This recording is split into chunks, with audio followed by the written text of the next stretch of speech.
What's going on, everybody, and welcome back to the Kickback, presented to you by CasaBunch. I'm Brad Muse, and as always, I have a lot to say. First, I'm going to say the overlay's wrong. Doctor, get on your shit. But I'm also going to say hello to JB joining me tonight. How are you doing? I'm echoing somewhere. Yeah, it ain't me. It definitely ain't me, so not sure where that echo is coming from, but hope everybody's doing well here, man. Another good episode of the Kickback with you. With excellent guests that we're gonna have here, man. Very lively guests that we're gonna have on the Kickback. Yeah, we have Lord JAK in the building with us, giving us a taste of the kind of energy we're gonna have for the evening. I think today's gonna be a little chaotic. No, it won't be. But okay, you think that? It's okay. Okay. Don't let them lie to you like that. Don't let them lie to you like that.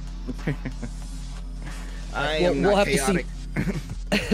Fair enough. Well, let's open with while we try to get your first match set up. How you doing tonight? How's everything going? I'm chilling.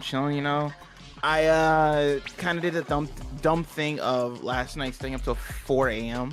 waking up at noon tonight, and just realizing like, oh yeah, I have stuff to do today, so I should probably do that. You know, that's kind of a good adulting, right? Right.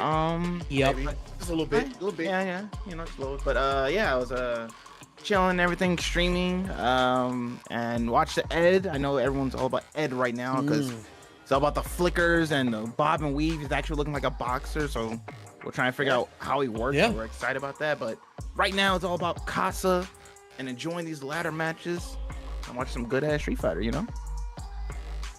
Are you in general a fan of like ladder style brackets, or do you prefer to be able to, you know, queue into a double limb and sort of be able to look at your path forward?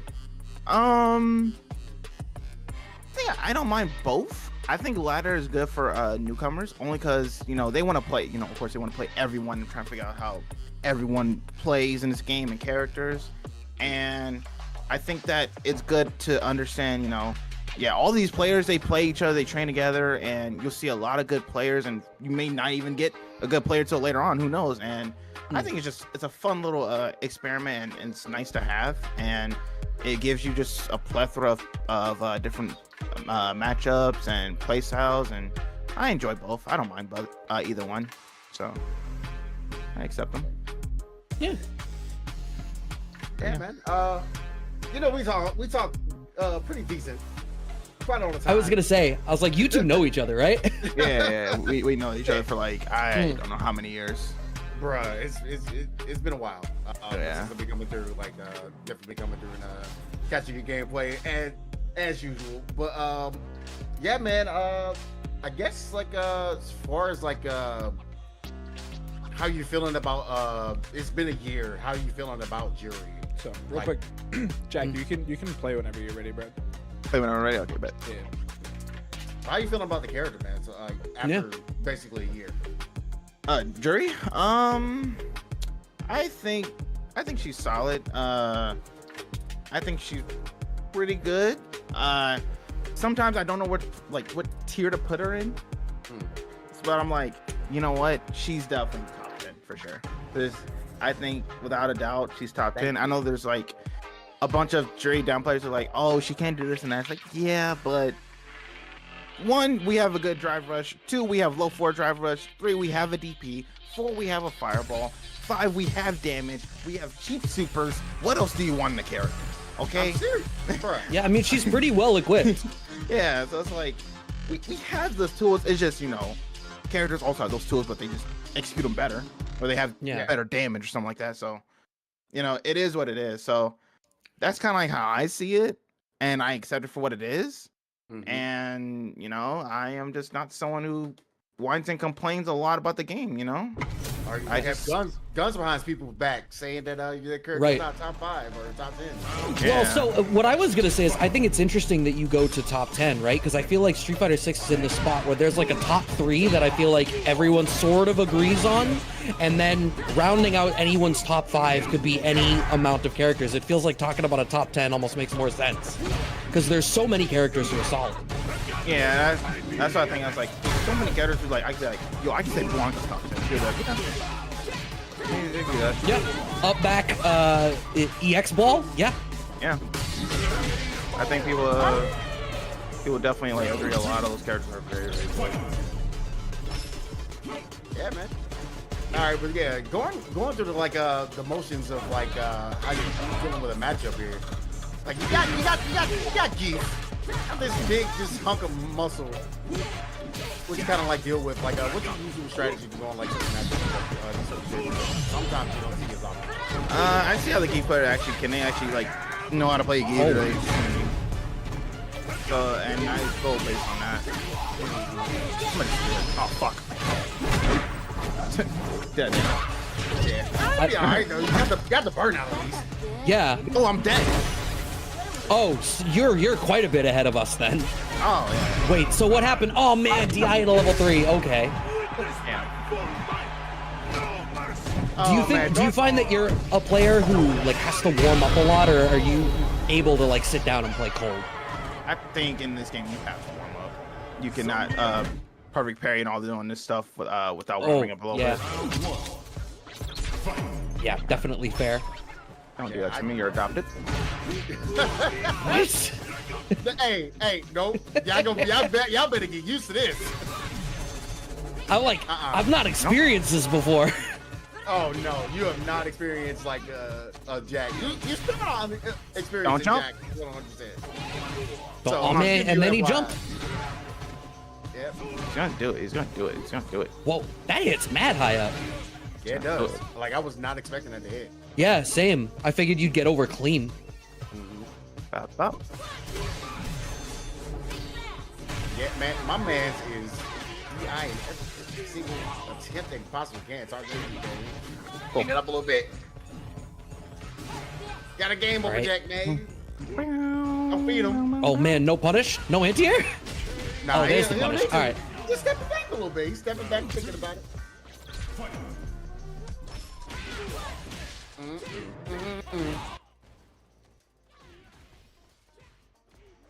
All right, pressure in the corner, keeping this lockdown going. I'm curious to get your thoughts on Feng Shui, because I've been torn about it over the lifespan of the game. I think it's pretty good. I think it's out of all like the install level 2s, it's third best. I believe there's only 4, so I think it's top 3. Yeah, I'm trying to think.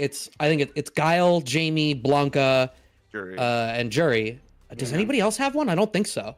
Nah, everybody else is pretty much like just the usage. I think it's just those 4. Yeah. Oh my god, I hate Geef players like this. Oh, that armor through everything? It can Yeah. definitely be frustrating. I'm just mad because they can use Lariat. Thank you. Like I was kind of wondering. I About was just that. saying, I was just like, you can use Lariat. All right, pressing the issue forward, getting the throw. How much are you thinking about like positional stuff when you're playing, or are you just trying to, sort of outbox your opponent? Depends on the character. I kind of look at what they're good at, and I'm just like, all right, I can approach it this way. So, for example, with Geef, I gotta be a little meticulous of how I swing and what buttons I'm using, because it kind of destroys sometimes single buttons with armor and stuff. So I just gotta be mindful of what I'm doing. But if I know it's the Geef player, for example, armors and stuff, I can like approach it differently. That's not gonna work. Okay, yeah. Yeah, I kind of just see how they're approaching stuff. For example, if I play a fellow Dre player and genuinely like they didn't know anything other than like drive rushing at me, and I'm like, I'm checking you every single time. Like, I'm gonna just stay at this range. I'm not gonna do anything. I'm just gonna do this to you. Like, Right. I'm not even gonna think twice about it. So I always try and just understand the player quickly and effectively, because if you don't in this game, I feel like you can get got pretty quickly. Oh no, I definitely agree. I think the system mechanics for this make it like if you're not able to identify an interaction that is solved and like you don't find the sort of lane you're trying to play in, it can get really out of hand really quick. That is the first game on the board. If you guys are just joining us, we have Lord JAK as our guest today for the kickback, and I want to take it a little bit farther back while we're in between games, and feel free to queue up as often as you want. Just play the games as they come through. Okay. But so where did you get started with fighting games? What was it? Okay, competitively or casually? See, everyone asks this question, and I love that everyone gets on that point, because everyone has a game that they played before they knew there was competition, and it's always a weird game. Yeah, I definitely had, because funny enough, okay, so casually, I actually did not play Street Fighter at all. I grew up with Tekken and Soul Calibur. So I was a 3D kind of guy. So that was kind of my way of getting into them. I thought it was cool and everything. Of course, the only people that I'll be able to play was like friends or mostly my dad. So that was the only people I could actually play the game with. But then eventually went from like, just casually playing to now I gotta learn combos. These characters are so cool. I want to learn how the stances work and everything. And it's like now I'm breaking down the game. Then I was like, no, I can't lose. If I lose, I suck. And I'm gonna think about the loss all day. Right. You get the hunger. Yeah, and then transition to like other like FPS games and stuff like that. And it's like, oh, that's fine. And then what was it? I want to say, funny enough, 2008 that I got of course, Street Fighter 4. My dad got the Street Fighter 4 randomly. I thought it was a stuff because I could beat Seth arcade mode. Okay. And I was like, oh, this must be the hardest thing to do in fighting games. And then I got so humbled. And then what was it? Like first start. Yeah. Let me get to that question. 'Cause I'm definitely Okay, like your first tournament. Yeah. So I thought it was a hot stuff. Trying to be Seth arcade mode. Couldn't do it, so I thought he was cheating. Then I looked up videos of how Street Fighter 4 worked, and I was like, yo, these people are actually cheating. What is this cancel FADC mumbo jumbo one frame thingamajig links and everything? And what was it? After that I was like, okay, maybe they're good. So I played online and then went to my first tournament in Chicago to like a random Pokemon spot. And it was like, oh, typical tournament, you play, whatever. But there was only one guy there. And he's I don't know, that was a beating. And once he beat me, he was like, hey, I know you're young, you want to get into the fighting games, like FGC. I was like, what's the FGC? Then I, funny enough, had, Facebook at the time. So he was like, join this group on Facebook. I was like, all right, cool. And I joined it, and a bunch of people were looking at games and everything, and people talking about events and everything. Like, oh my god, this looks so godlike. And then I kept going to more and more events. Got my ass handed to me, especially in 4. And then what was it?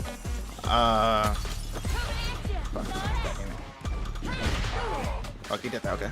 But yeah, I got my ass handed to me. I was like, sure, whatever. Then what was it? 5 came around. I was like, all right, cool. I live in Wisconsin. Not crazy amount of people here. It's about to be a breeze. It's about to be the best. Not exactly.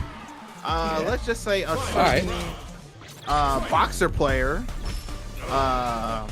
who's also a YouTuber and a good push monster, and also kind of one of my dads in the FGC, kind of humbled me up a little bit. And he was like, GG's, all this stuff. And he was like, I was like, what could I have done better? He's like, well, you're not meaty. What's a meaty? He's like, you don't know what a meaty is? And he had to teach me the basics of that. And I was like, okay, now I know all this. And now I got to figure all this out in my head. And I was like, huh, this is all interesting.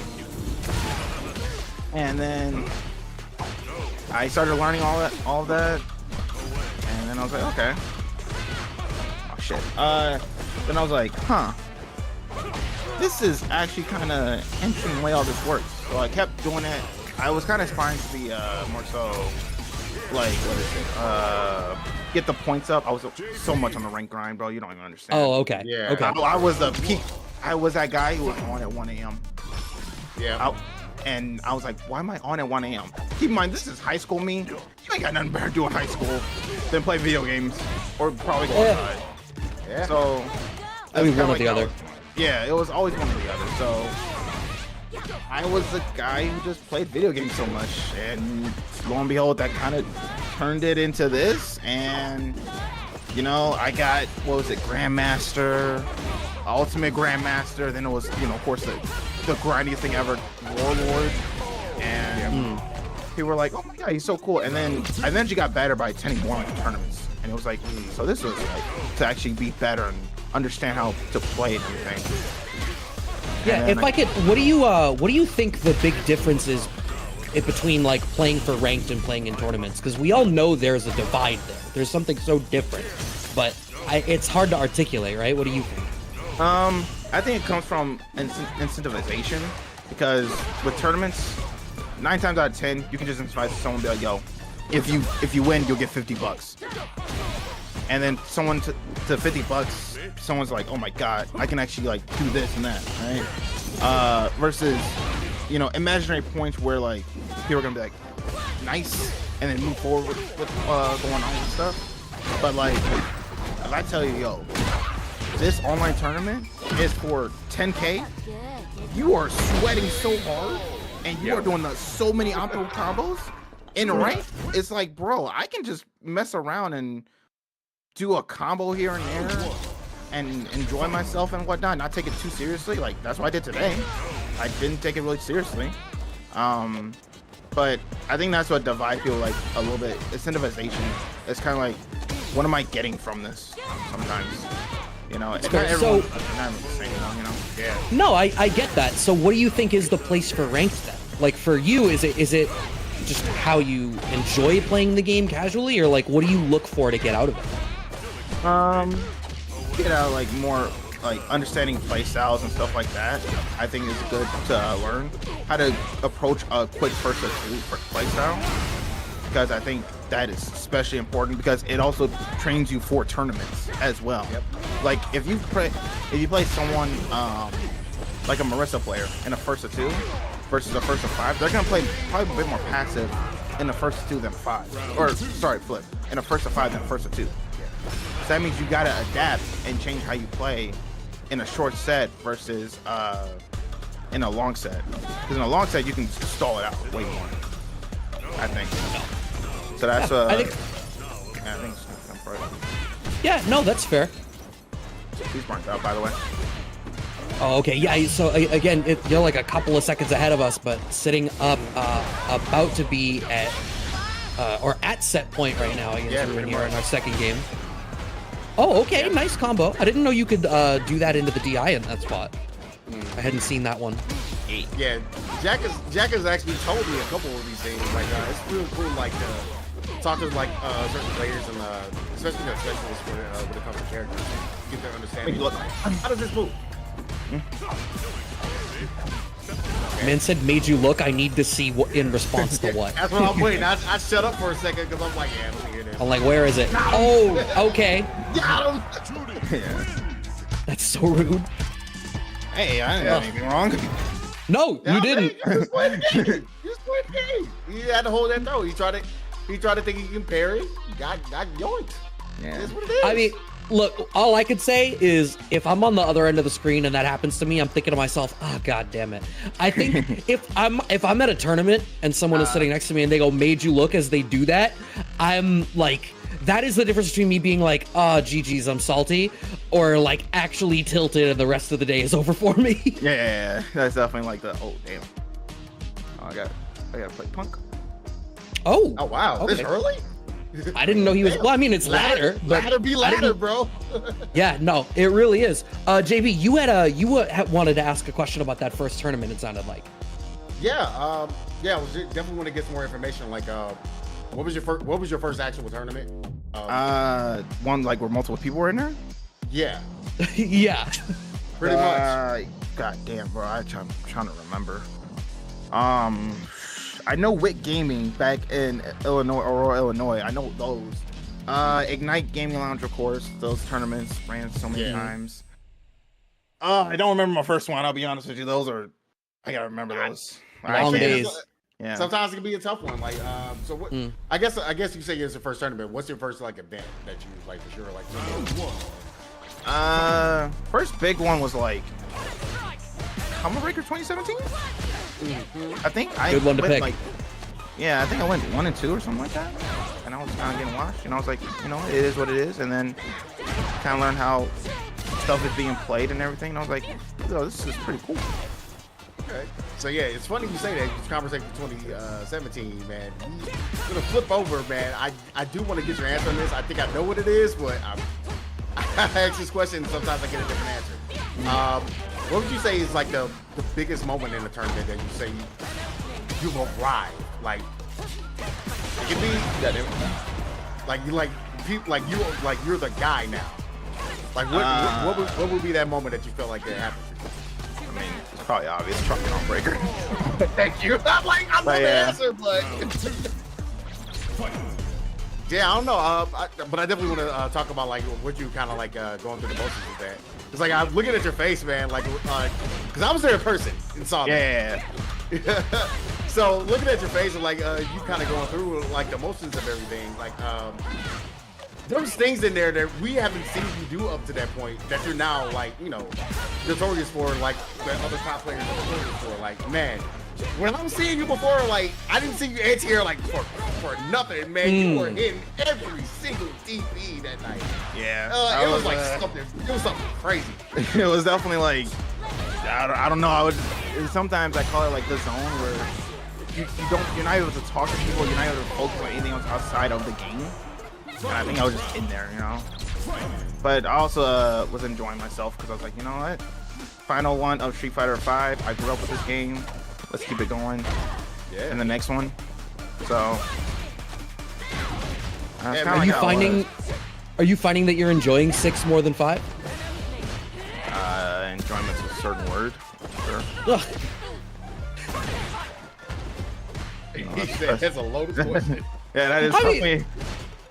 I don't mean for it to be loaded. It's like this is when I ask that question. That's a qualitative question for me because different people have different tastes. Yeah. You know, it's not a question of quality. It's a question of like what it is that one wants to see in a system when they play a fighting game. Yeah, I mean, I have my moments of enjoying this game. I'll say that. I have my moments for sure of enjoying this game. For sure. Makes me blood. Is it the same play though? Is it the same play? No, it's not the same play. I mean, it's. Oh. Yeah, he baited all the bait. Yeah. Word. But sorry, I was locked in for a moment. What was the question again? No, that's all good. This book. I was asking about your opinion of how much you're enjoying playing 6. I have my moments of time to time I enjoy it.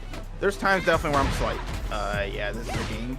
So it happens to everyone, but I think it just happens a lot in this game because certain things can just happen and you're just, it's out of control. So it is what it is. But I kind of converted a little bit over to the side where I understand the grievances behind everyone's complaints about this game. Yeah.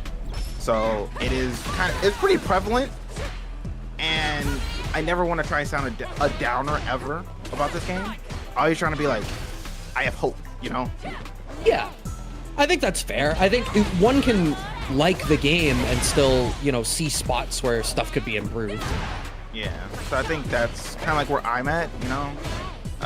I'm not item, so, you know, that's kind of like the funny thing about it, but I agree with some of the stuff he says, but it all depends on the context of it, you know? Because with item, it's definitely like, he would definitely say some shit.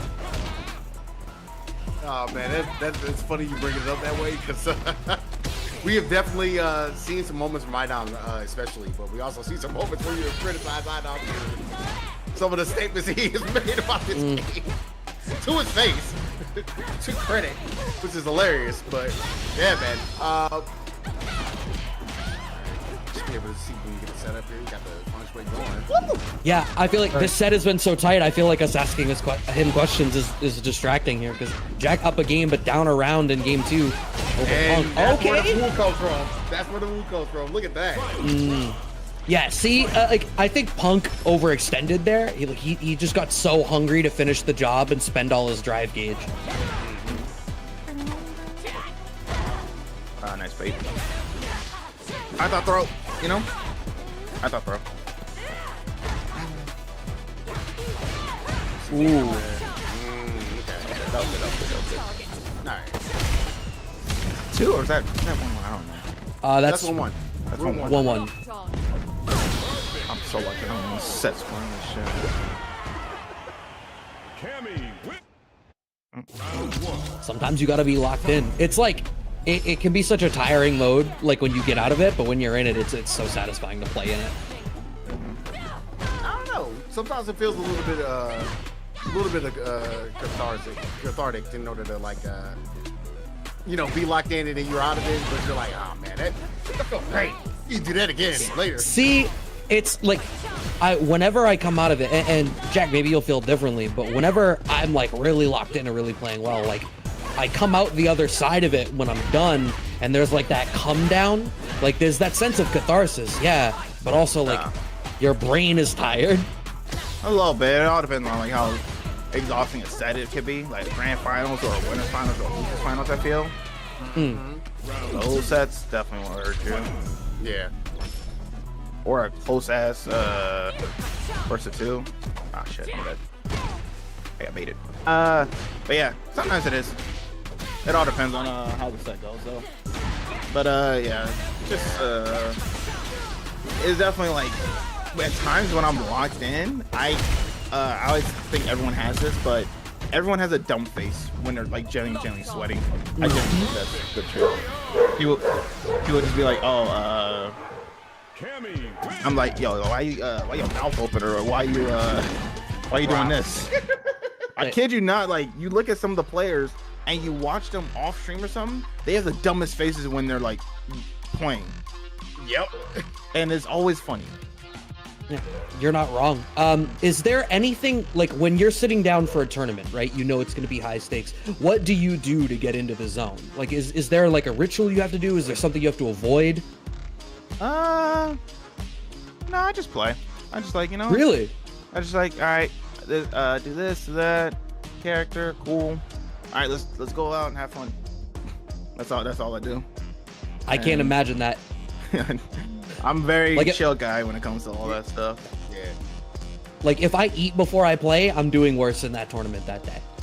Yeah, I definitely don't. Yeah. When it comes to eating, I tend to do at least 2 to 3 hours before. All right. I don't know. It's like, eating like right before your thing is like, it throws me off. I don't know. It makes my stomach feel weird. It's just like you're like, You get that like tryptophan, that carb sleep starts to hit at you, and just everything feels sluggish. And you're just like, was this the right option to eat right now? You're like, right. All right, I should have gone for a protein bar or something. All right, this is a personal match, bro. This is a personal match. Oh, is it? Okay. Yeah, I'm locked in. I'm not talking. Yeah, all right. We might have to. Don't talk. Okay. No. You guys go. Yeah. All right. Word. Yeah. So Jack and Dual Kevin, and we get to actually commentate this one because Jack is locking in. Exactly. Slowly surrendering the space. It's so hard to deal with that fireball from Luke. The travel speed is such a problem. Exactly. I mean, even though the oh my god, man. Ugh. I am a little astounded that low forward did not connect on that drive rush. That was crazy. All right, fine. Yo, relax, Al. Jesus Christ, relax, bro. You breathing crazy. My man looking for all the whip punishes. You see that?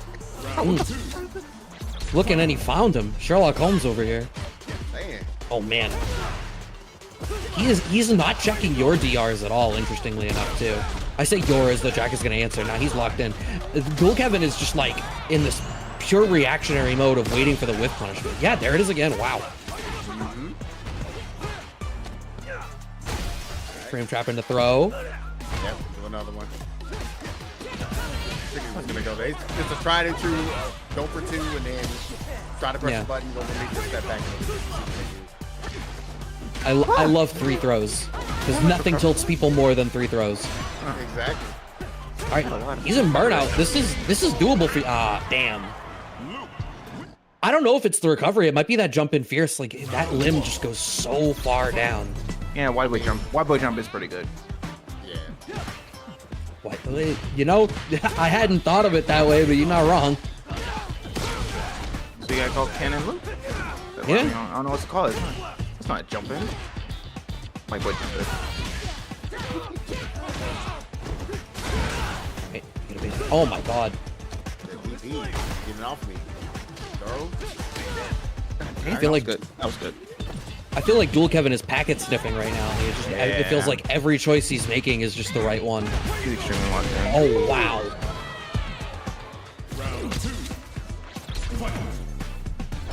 Nice. Right. Okay, went for the parry that time. You do get the overhead. Throw, corner position. Oh, he's 2 for 2 on OD reversals too. It's like Dual Kevin just has that innate sense of like, you think you have steam and I need to stop it. Like he throws the water on it just as it gets warm. Medium kick anti-air at that range is nuts. Yeah, it's always like crazy that he picks the best time to do it. Yeah, he's 100% sick. Like, get caught by the board though. The damage out of this. Oh no. This is a walk-up throw. And Dual Kevin has the level 3 here, so this could be really bad on the next touch. No parry on the fireball. I imagine not wanting to do it. Oh my god. Seeing the result right here. One more touch. Kick him.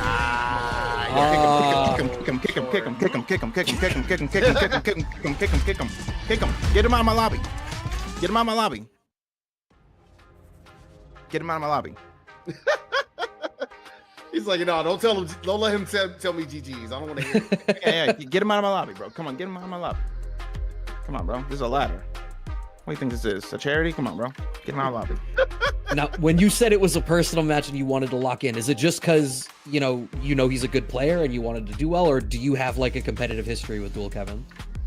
We definitely have a little bit of fun, a little history. It's just we're good friends, and there's definitely been times where I've won and he won, and more so he has a higher record against me, and so it's just always funny when we have to play because we talk trash to each other, so it's just all fun and games. So it's always funny when we're both like serious, and it's like, oh snap, we doing this. Oh snap, we doing this. So I always just enjoy having good sets with Kevin. Really, Yeah, it's like some Midwest like love-hate relationship kind of thing. Sure. So it's just like, what can you do against a homie? That's all it is. But yeah, I just enjoy playing Kevin. I think when it comes to Kevin, because I think this will happen in Capcom Cup a lot. Even though, of course, he plays the Luke. There's multiple Lukes.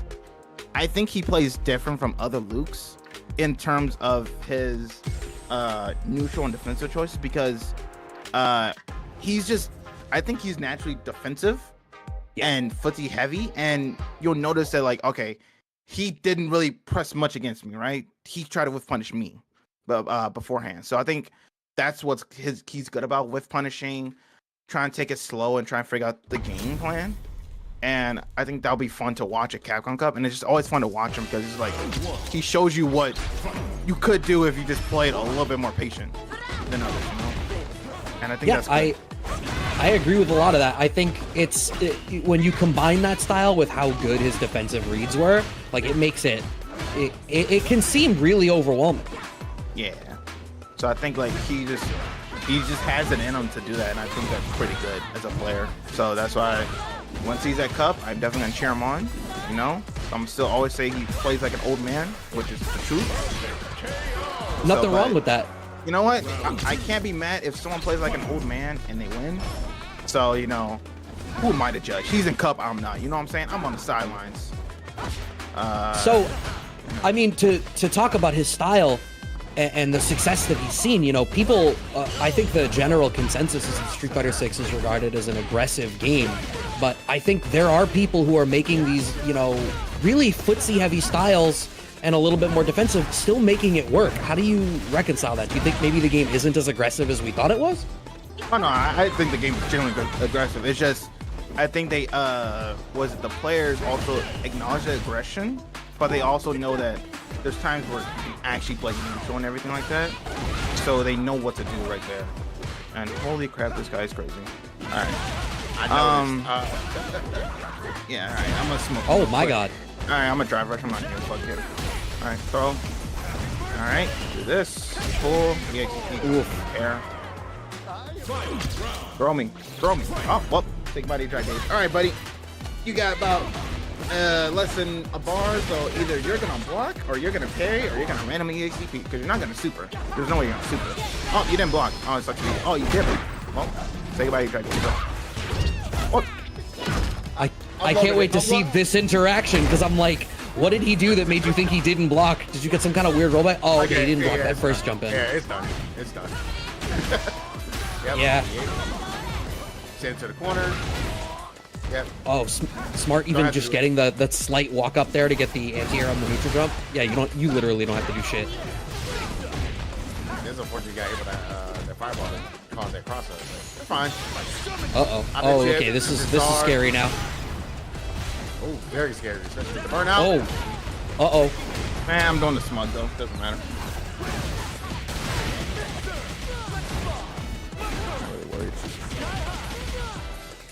Yeah, I mean, it's one interaction. Oh, okay. Yeah, take the trade. Like, wait a minute, trade. That was clean.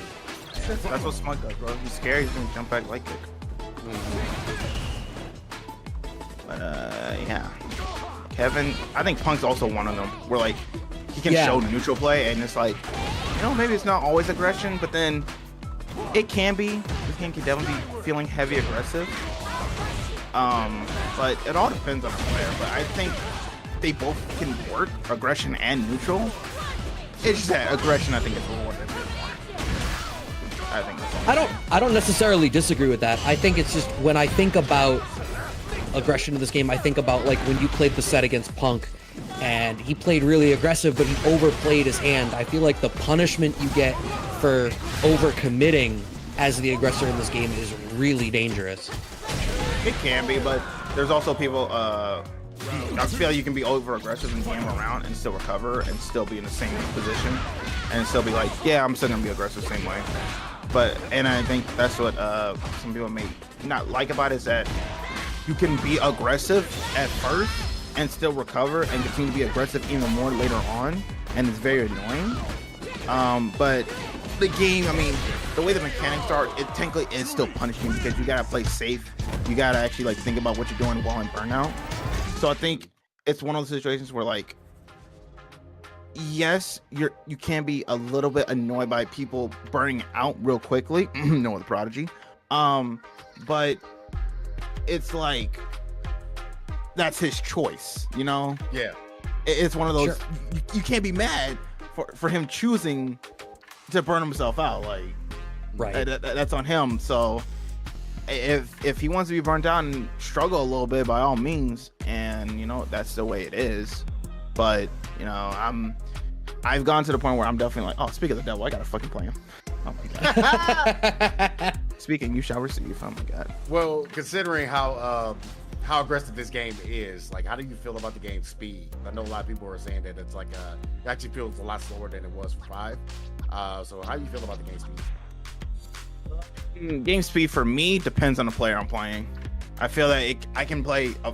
I kid you not, I've played like a 2-minute first to 2 in a set in tournament, and I've played like a 10-minute set first to 2.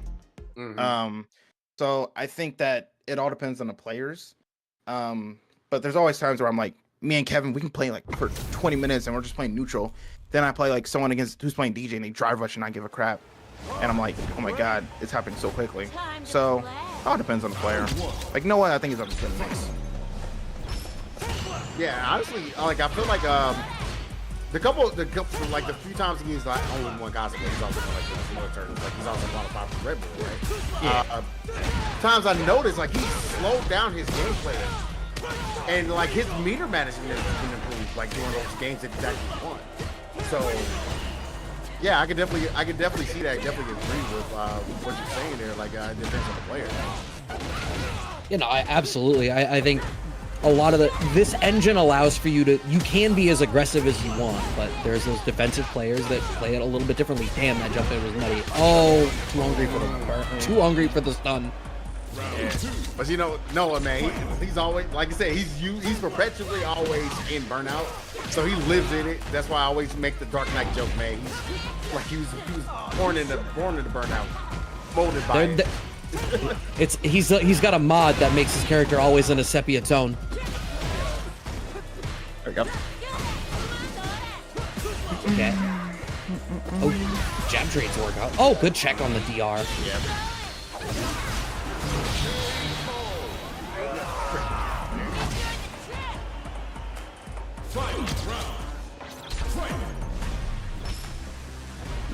Now, so far tonight, you've seemed like you're pretty comfortable, like being chatty and during the game. Are you like that at tournaments, or is that just like a home setting kind of thing? I think it's a home setting / I stream a lot, so I'm talking naturally. But in this game, I feel like I can't talk too much because I will definitely get thrown off a bit. So that's why some matches I'm just like, all right, I gotta be a little bit locked in, be aware of what I'm doing. That's the only thing about it. Here I go. Oh God. I need to know what that is in response to. There all it right. is. There it is. Very advantageous, like a situation for Noah right now, too. Oh, okay. That was going to be a DR check. Oh, that's actually a smart bait from Noah. I almost kind of felt like both players wasn't expecting that to stun. Thinking far enough. Right? Oh my God. Yeah, this is definitely that faster pace like you were talking about. Noah seems super happy to just play fast and make a lot of decisions. Oh. And I think this is indicative of the kind of thing you were talking about, right? Like right now, Noah's put himself in burnout, but has won so much of an advantage off of it that it seems like it's going to be really difficult for you to be able to make it through. You're just shy of burnout yourself. All right, what's the play though? Do we go for a reset, or are you just doing the? Oh, okay, just for knockdown, you want to bet it on the next one. Ooh, trying to close this out too.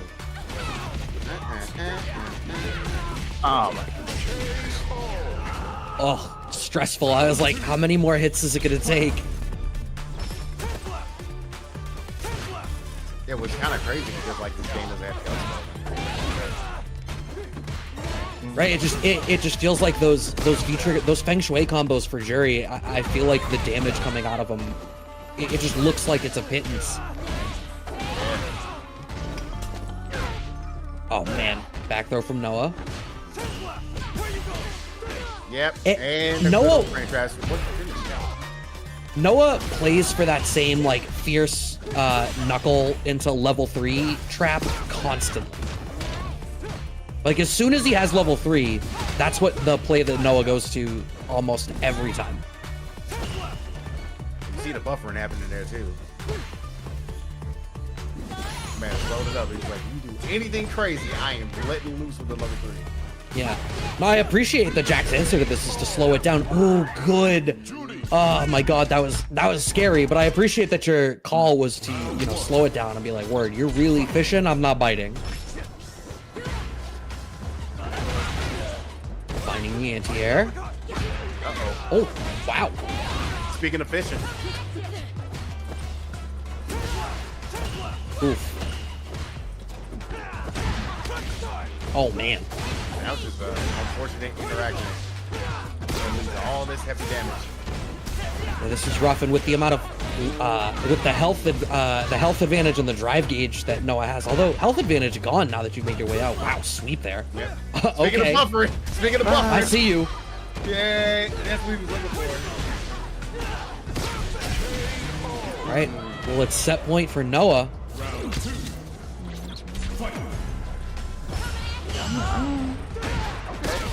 Wow.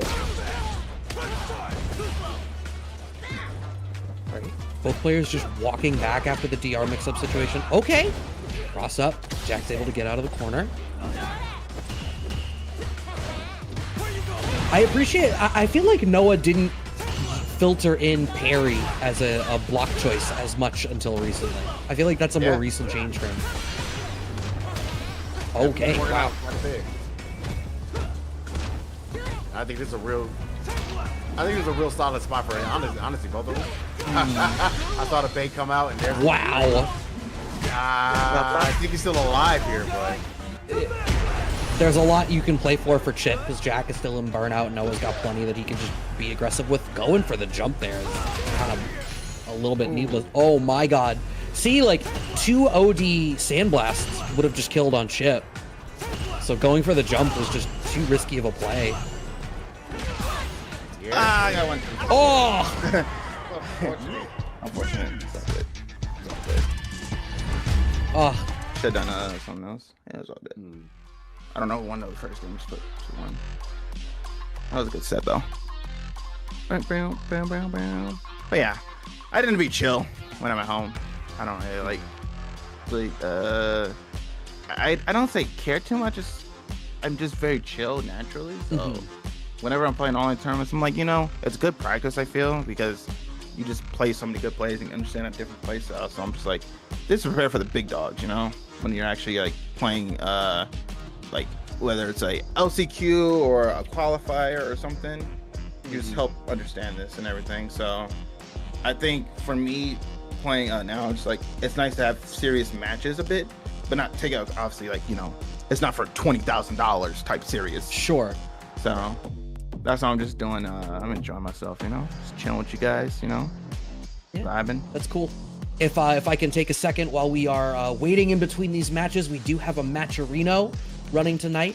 There are, I think they said like 13 codes left, 11 codes left. So it would be great if some of y'all could go, and please, you can sign in with whatever social media account you have, and I know you have at least one of them because Twitch exists and is on it. Claim those codes. If you don't, that money just disappears. So, make sure that it goes to people who need it, like perhaps Jack or whoever it is that does win tonight. Wow. What do you guys say? What do you guys say to me about me? Just say it. Just say it. Just say it.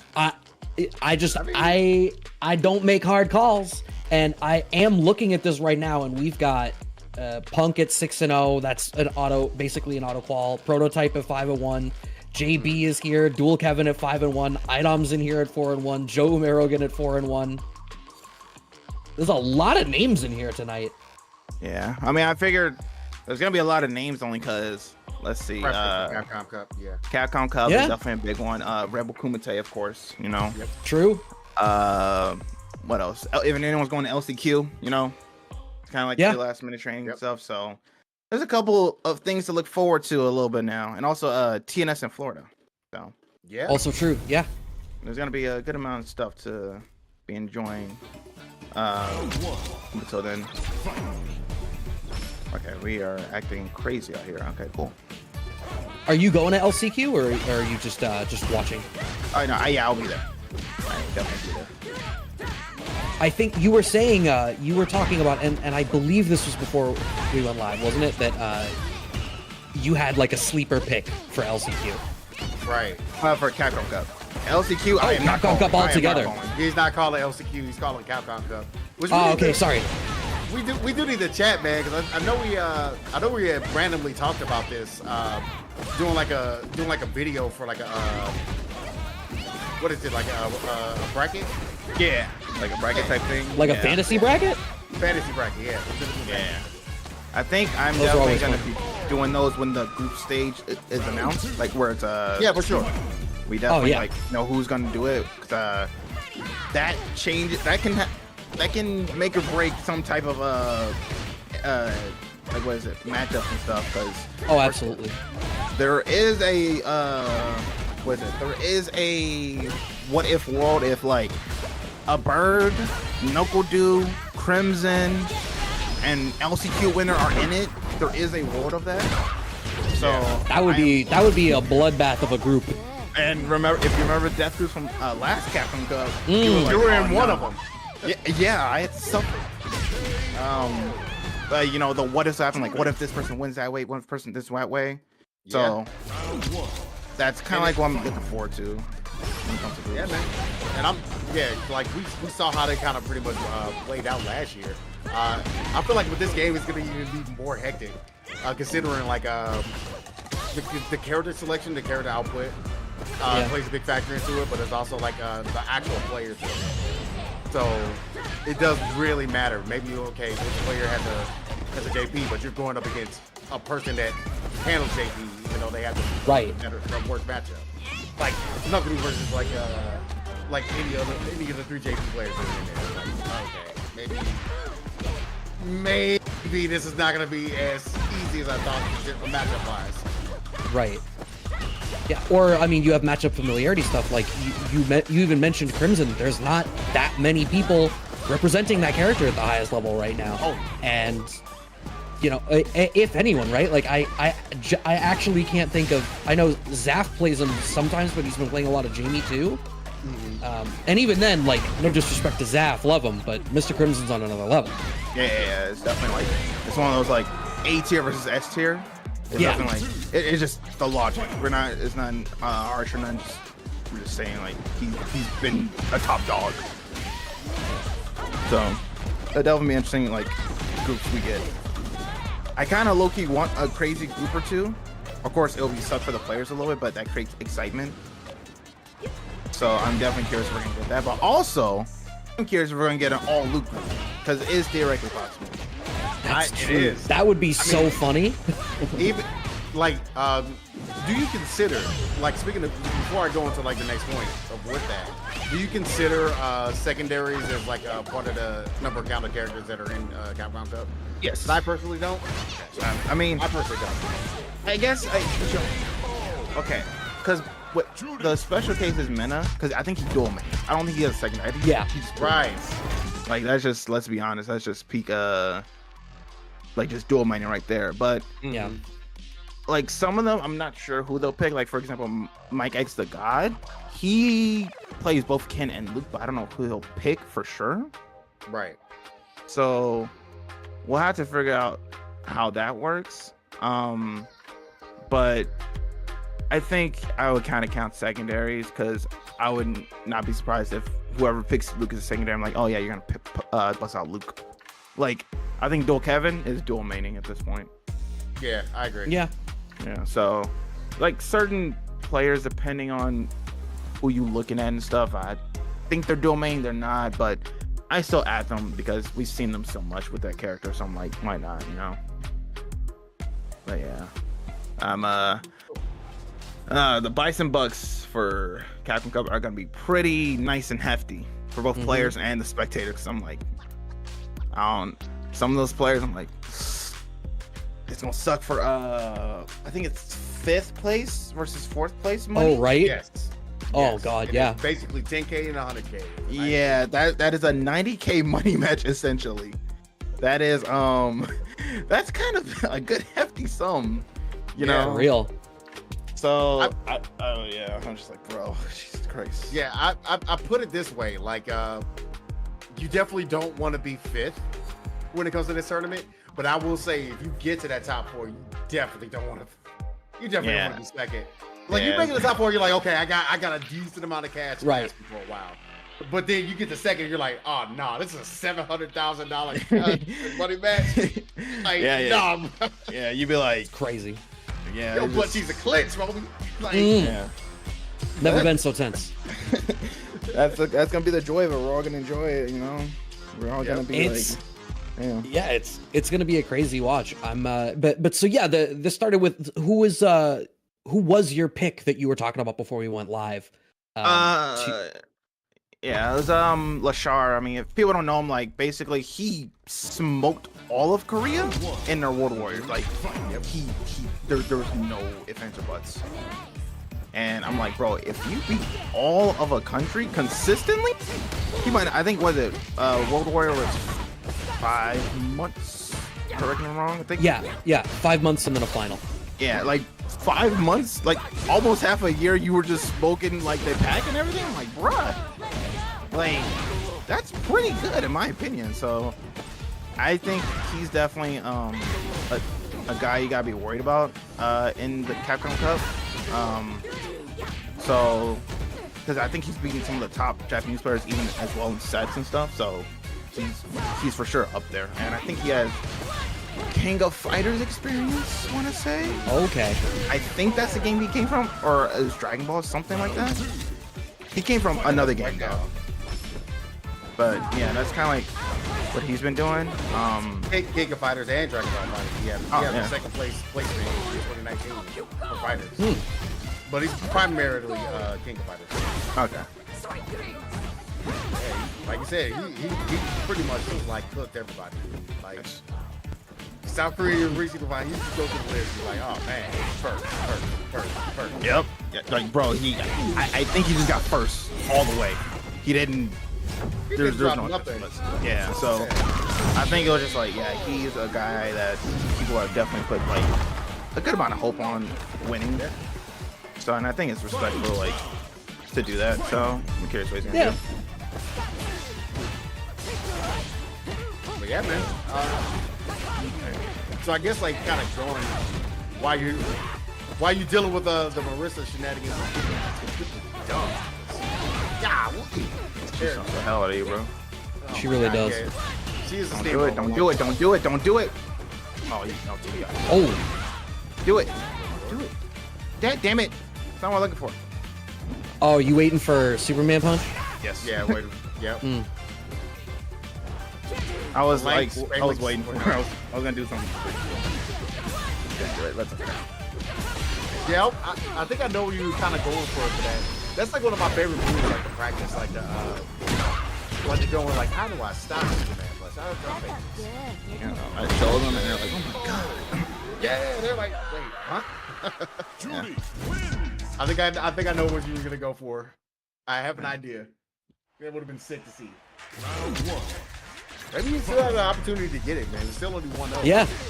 There's a whole other game. But I don't know, like, it doesn't really seem like Jimmy DR was using it all that much.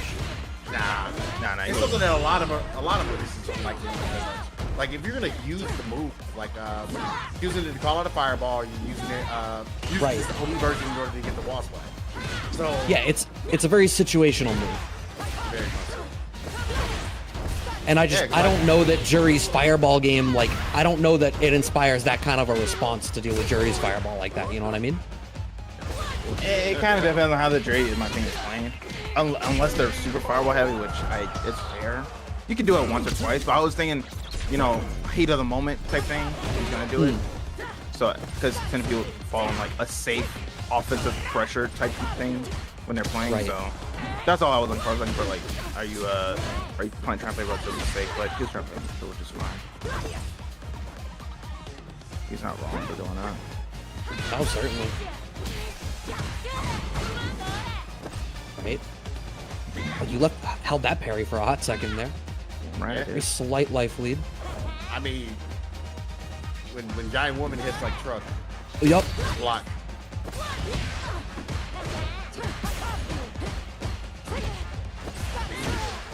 Oh my boy, here we go.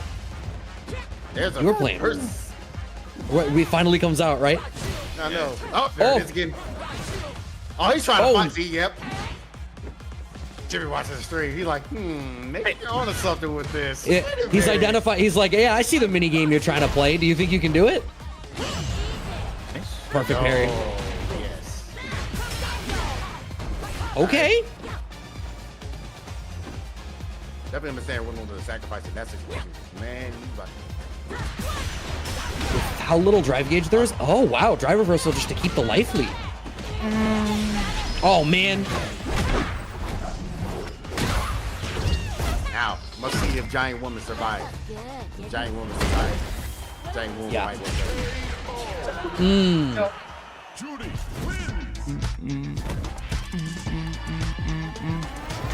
Right. That is another win on the board here for Jack. Yeah. I'm gonna ask. It might be a dumb question, but I feel like I have to ask it. But what is it about Jury that has brought you to this character across multiple iterations of Street Fighter now? When I first played her in 4, first off, well, one of my favorite colors is purple, so that was kind of like one thing right there. I was like, all right, cool. I think it was also she just aesthetically looked cool. It's like, oh, assassin type thing or something like that. Looked kind of cool. But the funny thing is I don't know why this is so common in Everybody, in every in fighting game I play. They are Korean and they do Taekwondo. Oh, because do you play Hwarang and Tekken? Yes, I do. Yes, I do. Okay. And I don't know what it is. Don't know why, but I play characters who are Korean and they do Taekwondo. Don't ask me why that's a thing, but it's a very common thing. I mean, one primary example is Speed Kicks. He played Hwarang, he played Jury. And I'm like, huh. So this is what it's like. This is what we do out here. I'm like, okay. But yeah, it was kind of she just looked kind of cool, and I enjoyed the way she played and everything like that. So I was like, you know what? That's pretty chill. I like her. And also, I think another thing is that I tend to play complex characters. Don't know why, but it's like back in 4, you have the negative edge with Jury. So she was definitely a little bit weird for some characters, for some players, where like you have to hold down this button, but then have your finger away. That way you can do like medium punch, low fireball, make sure it links into this and that. And I'm like, this is so weird, but I so want to learn it. And it's like, why do you want to learn it? I'm like, I don't know, but I'm interested, So that's kind of like where I came from. And then I played Hwarang when I was playing Tekken when I was younger as well. I thought he looked cool. And then he had, I think, 4 stances or something like that. Yeah, I think so. So it's like, you gotta understand all the moves in the stances and how to convert and all this stuff. And yeah, I think I just like playing complex characters for some reason. I don't know why. Like, as somebody who I've only recently been able to come to grips with stance characters, and I find that it can be really easy to be dissuaded when you're playing a complicated character, because it can feel like it's so much harder to get to the point of being able to start playing them at an effective level. Was that something you struggled with? I don't know if I struggled like playing the meta type thing you said. Not even playing the meta. It's more like when you play a character who's complicated, it can feel like it's so much harder just to get started, and getting over that hump of just feeling like you can play the game at all. Yeah. For that skill floor to be as high as it is, like how do you deal with that? To be honest with you, I don't know how I've been doing it, because you see Jury, everyone says her fireball is a threat in every single iteration of Street Fighters, but it's like she has to store it and either hold it or let it go. And I think it's just more so I like cat and mouse game, I guess you could say. I just like to do like, am I gonna do it? Am I gonna throw it here? And I don't know. I've done this so many times, and I've done it so many years. I just got used to it, and I'm just like, all right, Jury, she's very good at normals and everything like that, and it's fine. And I just either see how they play. Like, are they playing neutral? I gotta get a block string going. I gotta do this and that. So I just accepted that. I couldn't give you a straight answer if I could. And I'm just that's fair. Yeah. Well, it's like, if it's not something you've thought of, then that's an answer in and of itself, right? Like, because for some people it's like, yeah, you know what, I'm comfortable getting through the grind and learning the character and not getting frustrated with it. Like, it's something I know I've dealt with. I don't know if you've ever dealt with it, JB. Very much so. I mean, I'm with there with Jack like 120%. Like, I think every single character I played has fit a certain archetype, and it's also been very difficult to use. I played Chun in like every single That's different flavors of Chun. Like, that's like so many different flavors of her. Exactly. So like, especially considering like now in this game she has to stand. I was like, oh, this is gonna be a little bit new for me, because like I've only barely messed around with Gen and like 4, and I kind of played them in order to get arcade mode and like the alpha games. So it's like, how do I deal with this? How do I make this work? But yeah, I can definitely see like it's kind of interesting how you always gravitate to that archetype, even with it like just the character style. That's a good I back. Almost got the burnout. There we go. Ooh. Sorry, Out of the corners. I'm locked into Nah, you're it good. hurts when I PP. This guy's pretty good. I heard he's kind of Yeah, good. yeah, he's pretty decent. Seen him once or twice. Yeah, you know. He kind of won something important, I think, back in a couple years back, you know. But Yeah. what do I know? I guess it was that thing that we're going to in 2 weeks. I don't know. It's some tournament where like some players play and everything. But I feel like that was ancient history. That was an entire generation ago. I know. It's a whole new world now. It's before COVID. He's kind of old. Is actually nuts. Oh, he's getting close to 30s and he gets to 20s. Now I feel like a tree over here. Same, actually. I'm also closer to my 30s. Step it up. Step it up. Step it up. What am I supposed to do? Grind my age back down? Yes. I gotta build a time machine. I get a freaking DeLorean. What the Benjamin Button ass. right?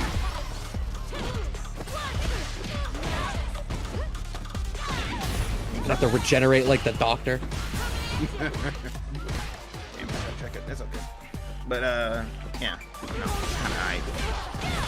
Yeah, decent. You able to get this game here. It's Brown. He had to spin. He used to have to spin it. I can hear him. I can imagine what he's saying right now. Here's a question though. How much of an innuendo can I make the joke? Like what's the limit? You know, what's my limit?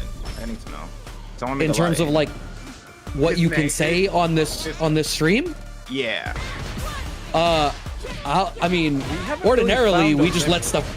Yeah, I was gonna say we're pretty comfortable here. Yeah. All right, I'm a meter baiter, bro. I bait that meter. I did not know I was gonna say it. No, you can say that. Okay, That's not as far as I thought this was about to go. I thought you were gonna say something totally different. My bad. Yeah, I thought you were about to get like mad lewd. I mean, do you need to? I mean, you don't have to. Do you want me to? I don't. I want you to use your time. We believe in personal responsibility here at the Casa. So I'm any not gonna say that. consequences are from your own actions. Ah, that sucks, bro. Except for me, I don't face consequences. You sound pretty cool. I don't know why that broke me. Bro, he sounds pretty cool. He's not facing responsibility. But like the tone was such a non-response. I'm saying. I'm telling you, bro, I am a commentator. Turn blue, turn a day. To be fair, he has done a couple of commentary things. I get it. He's worked with some Joe Snow that's like trying to get himself in there as well. I understand that. Hey. Well, and I also know that like you had already talked about being a streamer, like just being comfortable being in front of a microphone and having to talk is a skill set in and of itself. Yeah, I think it's actually cool if like people are so naturally used to having a mic and just talking, and they're just like, yeah, I'll do this or something like that, and they're just whatever about it. But you know, because the FGC low key, as much as you know, crazy stuff that may happen in it, it kind of helped me get out of my shell. It definitely helped me get out of my shell because I think when I was starting to go to tournaments, I was definitely shy. I didn't talk to really many people, but then talking to way more people, understand like they were just like me. Like, bro, I just got into this and we're understanding the game and everything like that. And it's like you just kept talking and talking, and then you enjoy yourself around friends, and then you almost call them like brothers and sisters.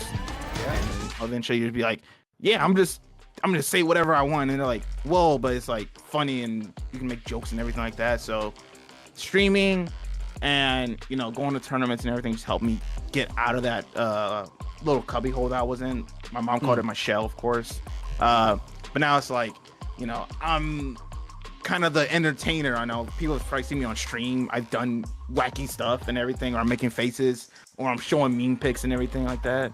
And I'm just like, yeah, I'm not trying to be all like crazy serious. But I always love to have fun with it, you know?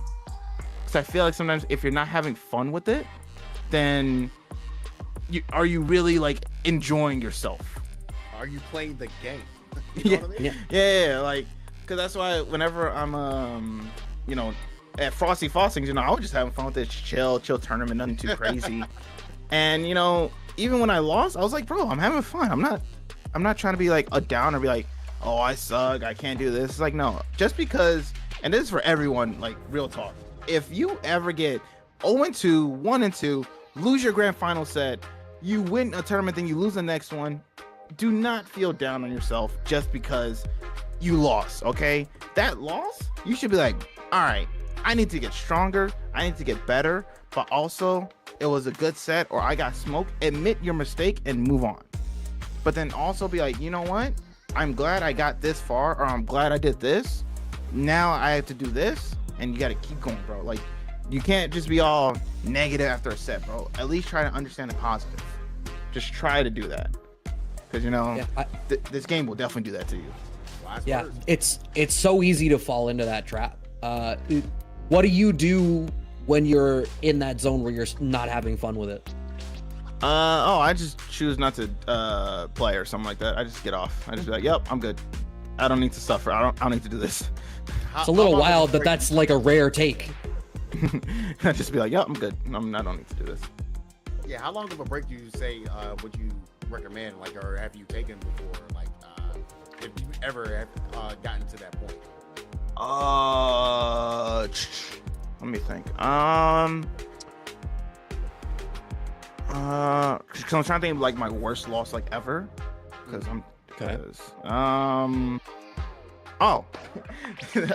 Combo Breaker 2018.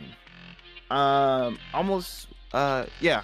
lost like second or third round of winners, made it to losers finals of my pool, and I fought Little Evil's Ed, and it was like 1-1 final game, final round or whatever. And of course, me naturally, I'm like, all right, I want to take the throw because it put me in a solid position and everything like that. So I took like 2 throws, and then I did the Ed classic dash up cycle upper. And of course, you know, me being 17. And I was like, damn it. And I think he ended me off with someone else. And all of Midwest was there to cheer me on. And the worst one of it all was my mom was there to cheer me on. And when I lost, I'll admit it, you know what? I cried. Because, bro, I went to Combo Break. I was like, I want to go so bad. I want to make it out so bad. And I couldn't do it for my mom. And I was so sad. And I think people said Little Evil like did the little shoulder thing, like, good luck next year, kid. And of course he didn't mean it like that, but it was definitely funny as it happened. But then I definitely I think I was slumped over. I was just sad the whole day. You know, people didn't want me to be sad, and I was trying not to, but it was hard. And then eventually I came out of it. I was like, all right, next year. And lo and behold, next year I made out pools. But awesome. Yeah, I think it took me a bit of time to get out of that slump. So, but after that, I mean, of course, I've been in slumps here and there, but it hasn't been too bad. But then eventually I just started just accepting loss, like, all right, cool, GG's. Like, you don't want to say GG sometimes, but you're like, GG's. But I kind of just been more nonchalant about them. It just, I guess, literally I grew up, ironic enough, I grew up and just be like, all right, cool, it is what it is. And, you know, people be like, yo, how you not get mad? I'm just like, just don't get mad. I don't know how else to tell you. I mean, be like, okay. It comes with tournament experience, I believe. Yeah. Like starting at that young age and playing like all these different tournaments, all the way up to where you're at now. And and people were wondering how the heck are you able to kind of brush it off the shoulder like that? I mean, I've been doing this. It is what it is. I'm gonna get the next one. Let's move on. So yeah, it's definitely admirable and it's something I respect a lot. So for sure. Of all the fighting games that you've played, which one is your favorite? All the fighting games I played, what's my favorite? Yeah. Fuck. Bro,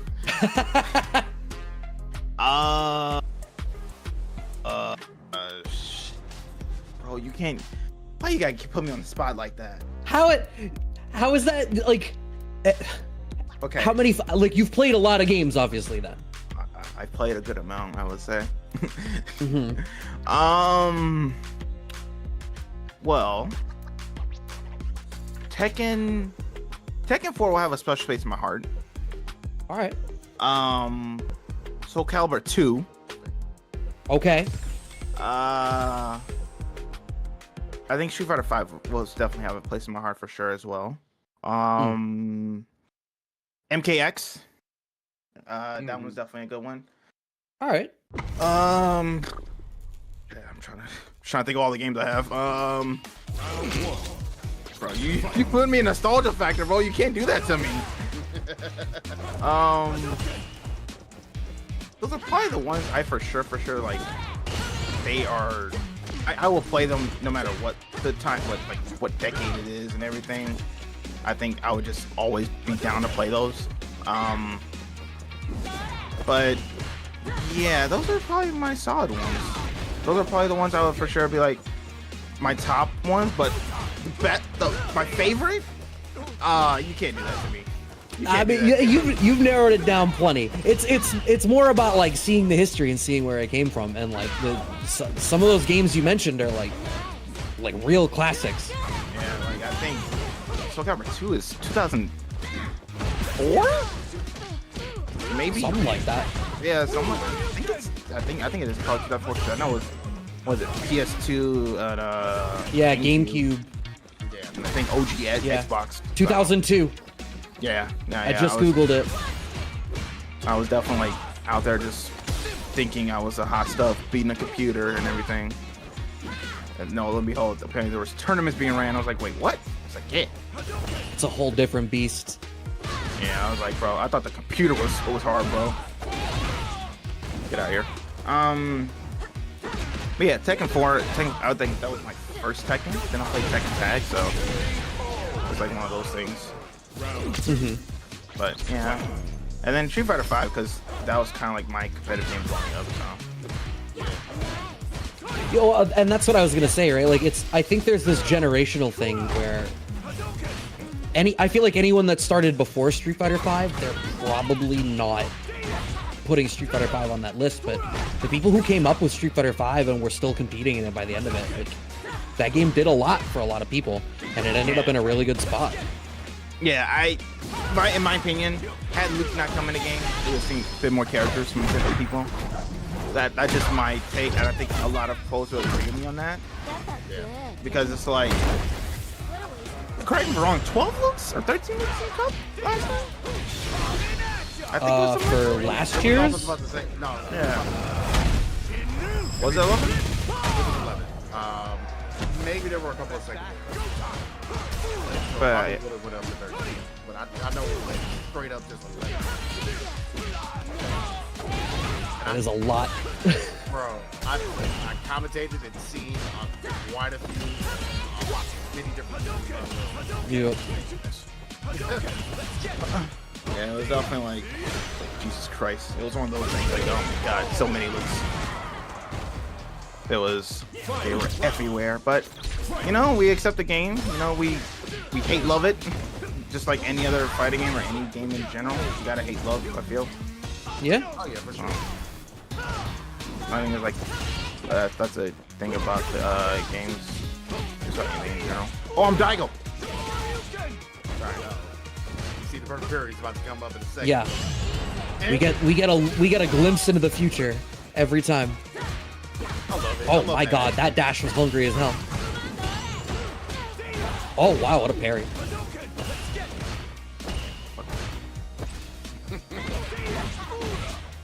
Here, coming.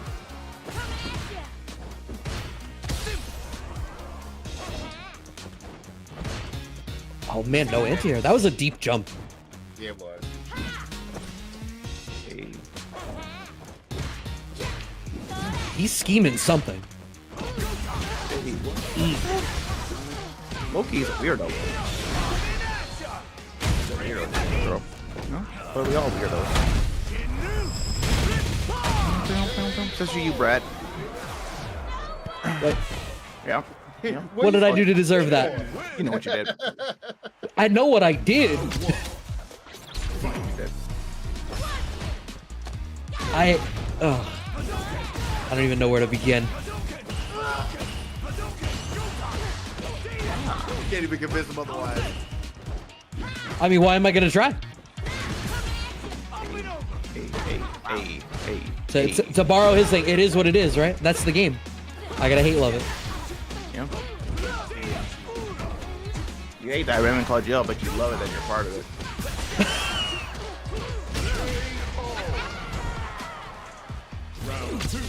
Yeah, I should commentate sometime, you know what I'm saying? Hey. Is there something that you like? Is like, do you find commentary fun? I enjoy it. I enjoy just talking, having fun. Because I think it's also, if you have a good style of commentary, I think you can work with a lot of people. And I think I have the style of goofing around, but also can be a little bit informative. I think I'm one of those. I would say it was very helpful to have you on there. What was that, 2 years ago? Something like that. Jesus. Or no, year? Breaking in the shoes right now. For what?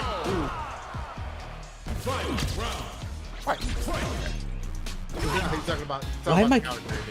Yeah, why am I catching all these strays? I don't know why. You know what you did, bro. You know what you did. It's like, every time I want to see Brad just saying like, now why am I? Why am I? How did I get involved here? Oh man.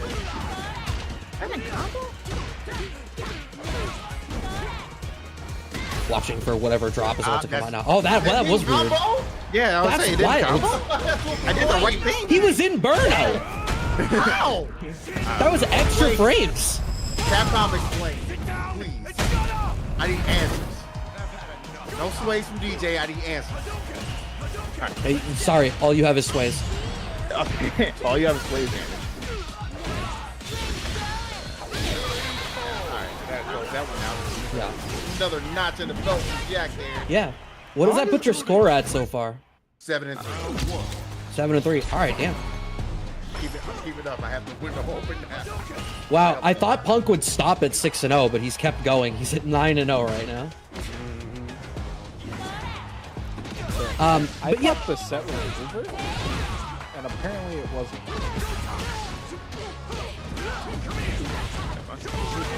Did y'all pull a me? I believe it's 1-1. Y'all pulled a me. I pulled a me. Crazy.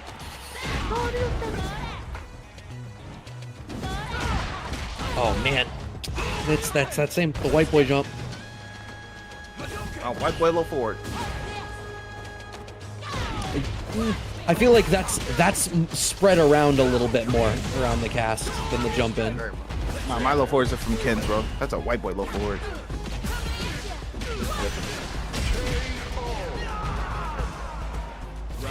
I'm in the pajamas, bro. He's in the key. We're not the same. Like, what do you want me to do right there, huh? I don't know. He might sleep in that. You don't know. Ryu probably did. Oh, of course he's gonna sleep in it. Yeah. Sniffles in chat said geese are just pajamas that you fight in. Oh shit. It's see, like I don't know if anyone here has ever worn a gi. It's like you don't want to sleep in it. It is not very soft and It's comfortable. not, in the slightest. it's not comfortable at all. I'm telling you that right now. It's like it's designed to snap. It's made for durability. Because you're Whoa. grabbing on it and gripping on GG's, it. bro. Yeah. That's pretty good. Yeah, Enzo was a young age, is not around at all. Yeah. No. It amazes me how he does. Was he 60? No, it's younger than that. It's wild. Wait, 13? 12? God damn. Yeah, I think something like that. So that means he must have been born in what, 08? Yeah. If he's 12, no, he'd have been born in 2012. Oh my god. Fuck. 2011, 2012. Nah. I think Bro. it's wild, right? I was playing Call of Duty Black Ops 2, bro, on PS3. That was so long ago that they've re-released games like a second time. Like somebody else could have been playing that. Very much. Yeah, Jesus. So yeah, you were saying you like commentary. This comes up a lot, and I'm interested to hear your perspective on it. How important is having like a player's perspective as a commentator? I think it's pretty good because, you know, as a commentator, you could say like, oh my god, he should react to this, he should have done this. I think this was his idea. I think when you're a player and you've been in those situations, I think it's guaranteed you could tell what they did exactly. So for example, if like, I don't know, let's say I'm playing against Dual Kevin, right? And he does the Rashid combo, and then we're like, commenters are like, not sure what he's going for, whether he's a setup or something like that. But then I'm like, oh, you know, I've played him, or I play Rashid, so I kind of know what he's about and everything like that. And then people are like, oh, so that's what you mean by he's doing so and so. It all makes sense now, because then you kind of like piggyback off of that and be like, okay, so to get this rhythm and to get this sequence, so and so. So I think it's always nice to be like, have a person who may be a little bit competitive, but not too much, to understand what a player is doing. Because there's at times where I feel that every player knows exactly what the other player is doing, but someone else who like looking from outside the box may be like, what are you going for here? And we're gonna be like, oh, he's just going for a throw right here. It's like, why? Well, he's doing this because A, B, C, you know? So I think this gives you a nice perspective. I think it's pretty cool. No, I think that's an interesting point. I think that's something that for a long time I think was missing in how we present things, and I think there's a lot of that type of the why information is not always really well communicated to people that are just getting into it. Yeah, so I think it's definitely nice to have. And I also, most of the people I commentate with, I'm pretty chill with, and I think it works well. And I don't know, just funny to commentate and people just hear you. It's like, oh my god, you're that voice. It's like, yeah, I'm that guy. Hi. Yeah. But yeah, that's kind of like I do it. I just enjoy it. I just take it in as it is. Like right now, I'm listening to, I was just saying, a stage theme and just chilling. Really? Yeah. Have you played Tekken 8 at all? Yeah, I have. I am enjoying it. How do you feeling about it? Enjoying it? Okay. Who you and still Hwarang? Still Hwarang. I'm a little bit interested in Victor and what is it, Dragunov. I kind of want to mess with them. So I enjoy the game because Tekken's been in my life since I was like 4 or 5. So I think I've bought Tekken 4, Tekken Tag, Tekken 5, Tekken 6, Tag 2, and Tekken 7. So I have all of them. But yeah, it's Tekken's so fun. I don't know what it is. It's fun, and the visuals in this one definitely look cool. They catch my eye. So I definitely enjoy some good ass Tekken. And you know, I think the funny thing about it is that whenever you see high level Tekken and you see the waifu, but the other person defensively is like scared to press a button, and the person so confident is like, I'm waving, press a button. I'm like, that is so calling you out.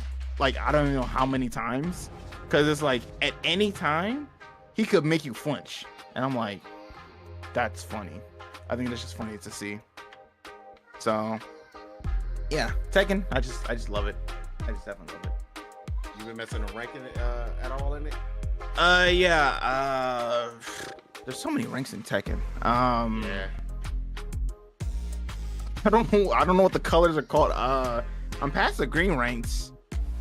I think it's like green into yellow. Is it yellow? I guess I'm yellow ranks. It's like yellow or orange or something like that. Yeah, I don't know. I just know, like, I know the Tekken God stuff, and I know it's known as like the green ranks, the memes and everything like that. So that's what I know of.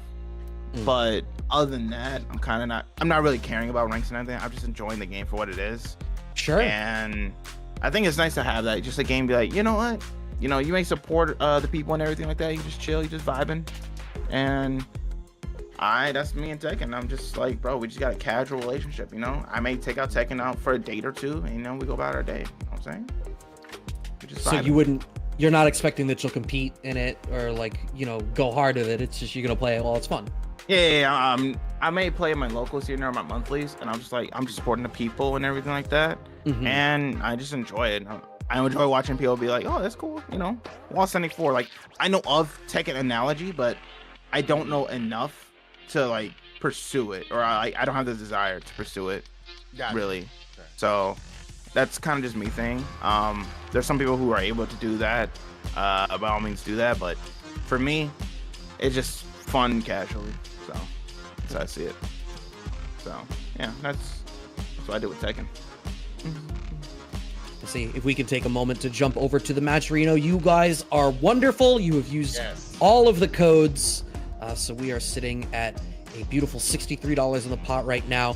But there are other ways that you can contribute. If you are feeling extremely generous, you can obviously donate out of your own pocket. We would love you very much if you did that. But there is also the ability for you to put even more in the pot. If you go and claim that YouTube quest, subscribe to Casa on YouTube, where we are simultaneously streaming this as well as Twitch tonight.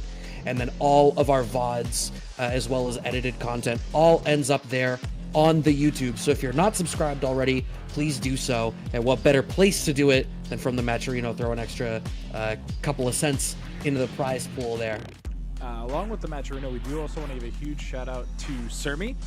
For those of you who don't know, Surmi is a member over at, or an employee over at Matcherino. And for those of you who missed our Evo Showcase reaction stream, we played bingo, and Surmi said that if none of the bingo cards won a bingo, they would support tonight's Matcherino. They have gone ahead and done that. They have a direct contribution in there as well. So we want to, once again, just give a huge shout out to Surmi, both for supporting the stream last week and for supporting tonight's Matcherino. Nice. And that stream was this week, actually. It was Tuesday. Yeah. Time is an illusion. Right. I think Prototype's got to invite me because he says invites aren't working for some reason. Something like that. Don't know why. So is it okay if I go play him or further here? You won't be able to view it.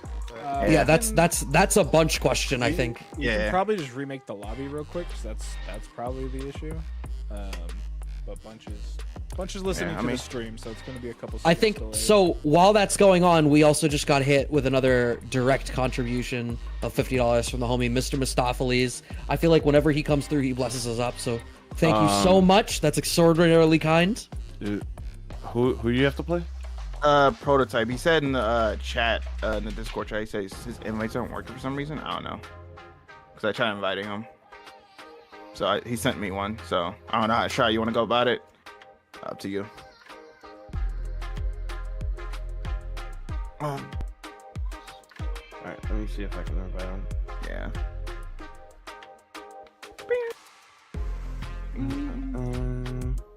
But no, I think, what is it? Okay.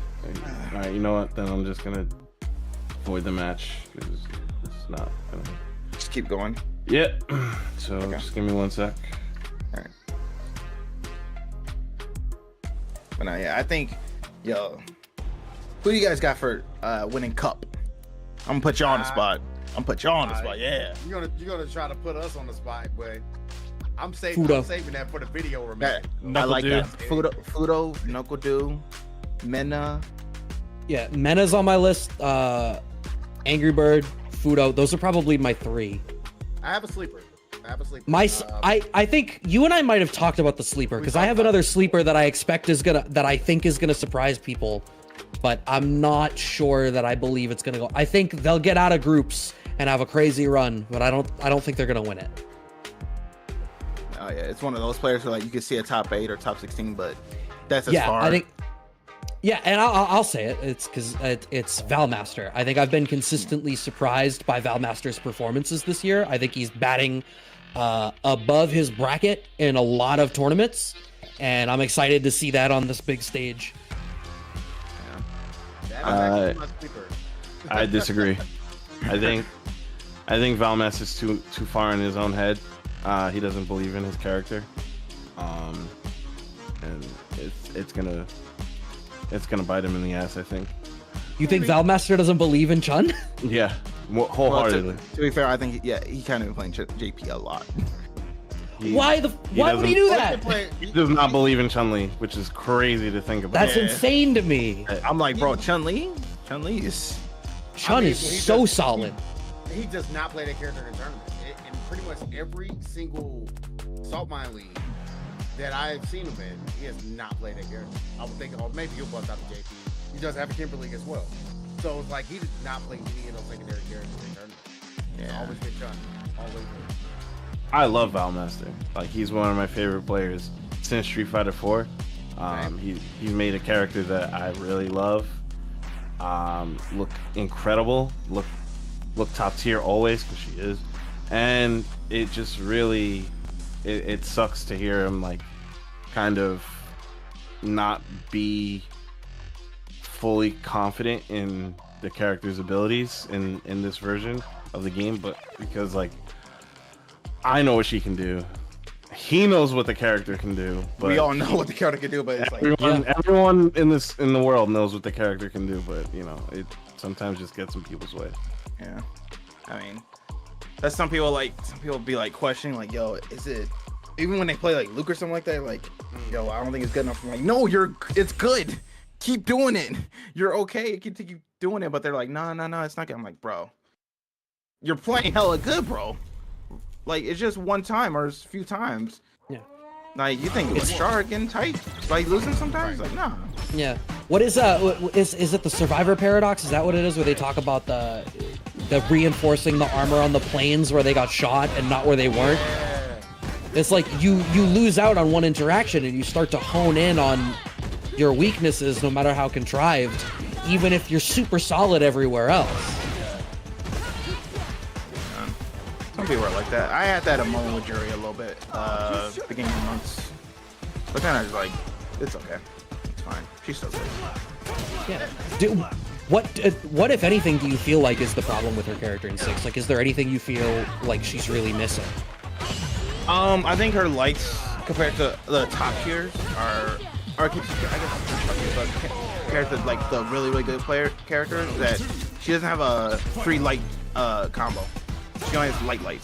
So that's kind of like the big thing that a lot of good characters have, is that they can do 3 lights in a row. She can do 2. Yeah. I think, what is it? Probably like people being better at checking drive edge, but that's like player thing. It's not really a character thing. I think also a little bit of punishing. I think like, I don't know how much stuff you can punish it, like a level 1 or like a normal or something like that helps them out so much, but it's like a lot. So it's really noticeable when you look at the other characters versus her, and I think that's a big thing.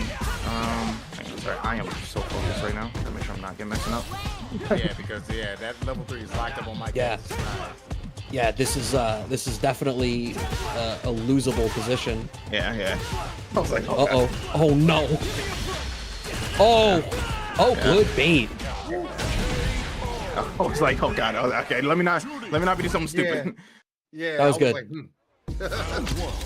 Yeah, but I think the lights is definitely a significant thing, because you know how many times have you seen Luke do, what was it, crouch medium punch,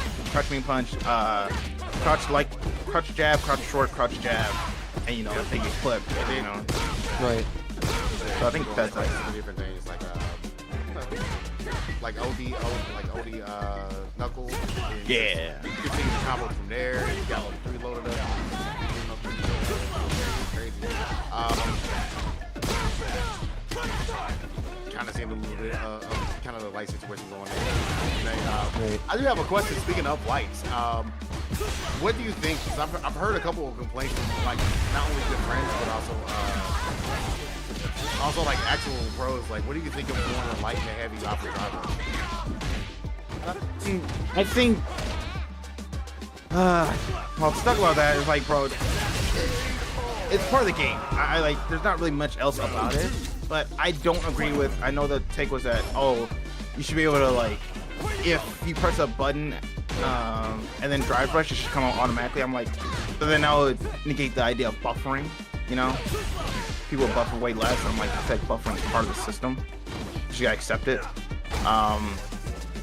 I don't mind it. It's like it is what it is. So I don't agree with them saying like you shouldn't be able to do that. That's just so weird of a take. I'm like, I am not listening to that kind of take. That's one of those things. I think I can agree with that. You were talking about players checking drive rush. Do you think people are going to get better at that over time? I've seen a lot of people that feel like there's still too many options out of DR, and checking it over time is not going to be as easy as we might think. I don't know what you think. It's honestly just it's most of the time on players to do it, but it is definitely sucks sometimes when you are right for checking it and you're still wrong because I don't know, the game says so. Because I've had that happen to me, and I've done it to players where they've checked me and I still beat them, and they're like, "What do I do better?" I'm like, I can't tell you because I would understand that. It's one of those things where like, are they wrong for checking it? Like, genuinely, you know? Sure. Like, you just be like, are they wrong or am I wrong? It's like, you don't know. So it's a kind of a loaded question because you got to think about just like a bunch of different scenarios. Because it's like, all right, Jury drive rush versus DJ drive rush. One character kind of can like bait you once, like in a way, or go pressure. The other one has the way, what is it? Freaking a really good fireball. What else can he do in drive rush? You can slide to make that plus to like right.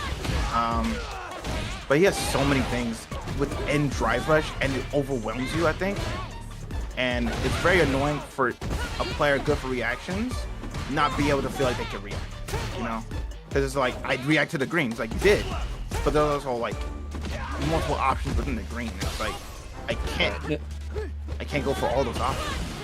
Right. It's like this one loses to this one beats this. Yeah, and I think that's where people be like, it feels like rock paper scissors, or it feels like a game that's like, I don't know what the plan is. I don't know if I should react or not. But then, of course, that's when parry comes into play and everything like that. And I think it's not wrong to use the different options. It's just coming from 5, it feels weird sometimes, I think, to some players. So that's all it is. But I don't mind it, but then I also do mind it. I'm in a mixed bag, so I'm definitely in a mixed bag for this game. I got a bit of an interesting question. I kind of want to let you like see if you can close right. this round out because Mike is trying to like make sure you work his dub here. So I think I'll hold the question off until let him bring it down. Yeah, we working low. We locked in. We locked in. Exactly. Oh my God.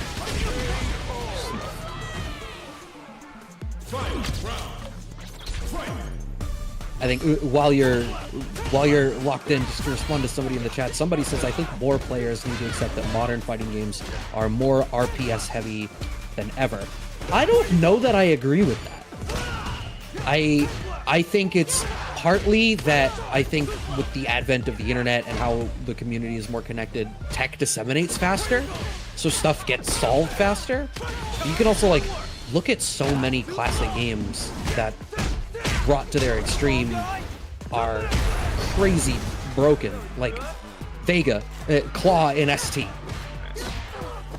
Yeah, it's definitely like because it's not the dev's fault, but it's like we as players just figured out how to do stuff quicker, and the internet just helps with that. And it's like, yeah, you can't be mad at people for using the internet. It's like, you can't be mad at me for doing the right thing and people figure it out. So I mean, that's just players being players. I mean, happens in any competitive game. It doesn't even matter if it's fighting games in general. It happens. Like, and then people be mad like, I hate this man. It's like, shouldn't have solved it. Shouldn't have done it, bro. That's all you can say. What's good night, folks? How you doing? That actually kind of goes into the question. That's like a good serve up and well, there we go. Yeah. So speaking of like saying that somebody figured it out, like pro players have figured it out fast. Like as a pro player, if you were to break it down for like a casual person, like a la somebody like me that promotes because of the thing that I did called a casual fighter. You consider it as like the overall meta of this particular game. Character wise, or okay, do you want my serious answer or the meme answer, or do you want both? Give us both, because like I said, man, it's casual. I was gonna say, I'm like, for a casual answer. All right. Yeah, I want to hear the serious one, but meme answers are fun too. All right. Haha, low for drive rush, fireball drive rush, haha, drive rush go green, haha, sway, haha, perfect parry, just turn blue kind of day, haha, throw loop, haha, sucks to be you, suffer. That's the meme answer. Now, Cool. The serious answer would be like the meta for sure is very noticeable of what your checklist is if you want to be a good character. And I think it's kind of noticeable when you see the same people do the exact same thing in a lot of situations, and you're like, I guess you need this in order to win. Because, for example, low forward drive rush, it's very prevalent because, first off, obviously it's a low, and it converts into corner, either corner carry, damage, side switch, however you want to do it. But it's also the idea of the flow chart of afterwards. It's like, all right, if I'm close up to you, you could take a throw, or I could just press a button, simple as that, and get on you and press you and everything like that. And it can be very, very overwhelming to people on defensive end, especially if you're a character that doesn't have a DP, because you only have parry as your next best defensive option. You can't really rely on an invincible move unless you have super, and especially a fast super, mind you. So that is a pretty noticeable thing about this game, is that the characters that can have multiple ways to get in, or their tools are just so strong it feels like there's not many ways to get in, they're very prevalent in this meta. So with Ken, I mean, he has Dragon Lash, he has a Fireball Drive Rush, he has low forward Drive Rush. It's like, and then he also has Jinrai, where some characters have to hold no matter what. It feels overwhelming to be the idea of, all right, I block stand fierce, and then he drive rush, or I do low forward drive rush. All right, what's the gameplay? All right, he jabs. Unfortunately, I held up. It's like, all right, cool. Target combo, run Tatsu. All right, I'm in the corner. One interaction, and it's like, all right, he gets a safe jump, and now what do? It's like, well, I could take the throw, but then he's in my face. So what do you want me to do next? It's like, well, you gotta do something else again.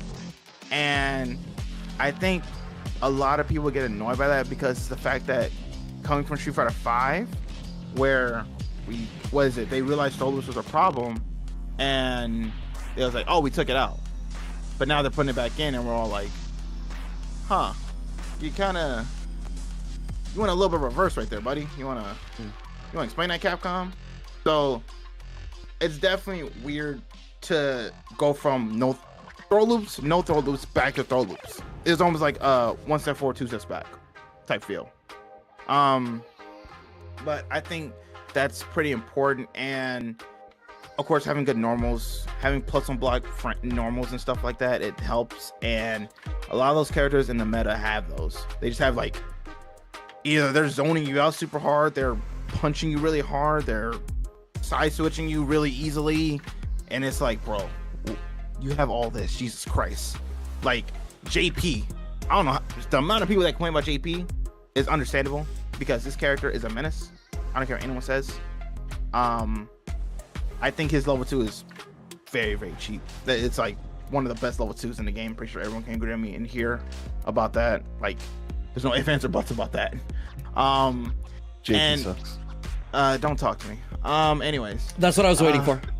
I was waiting for it the whole time. Like, bro. Literally, you were like, JP's a criminal, and I just started counting. I was like, all right, how long is it gonna take?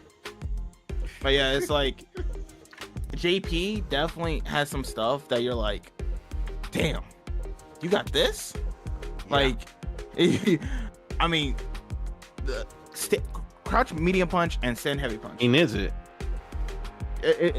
But I want to whiff punish you. I see you whiff it. I want to whiff punish you. Can I not whiff punish you? My mobility sucks.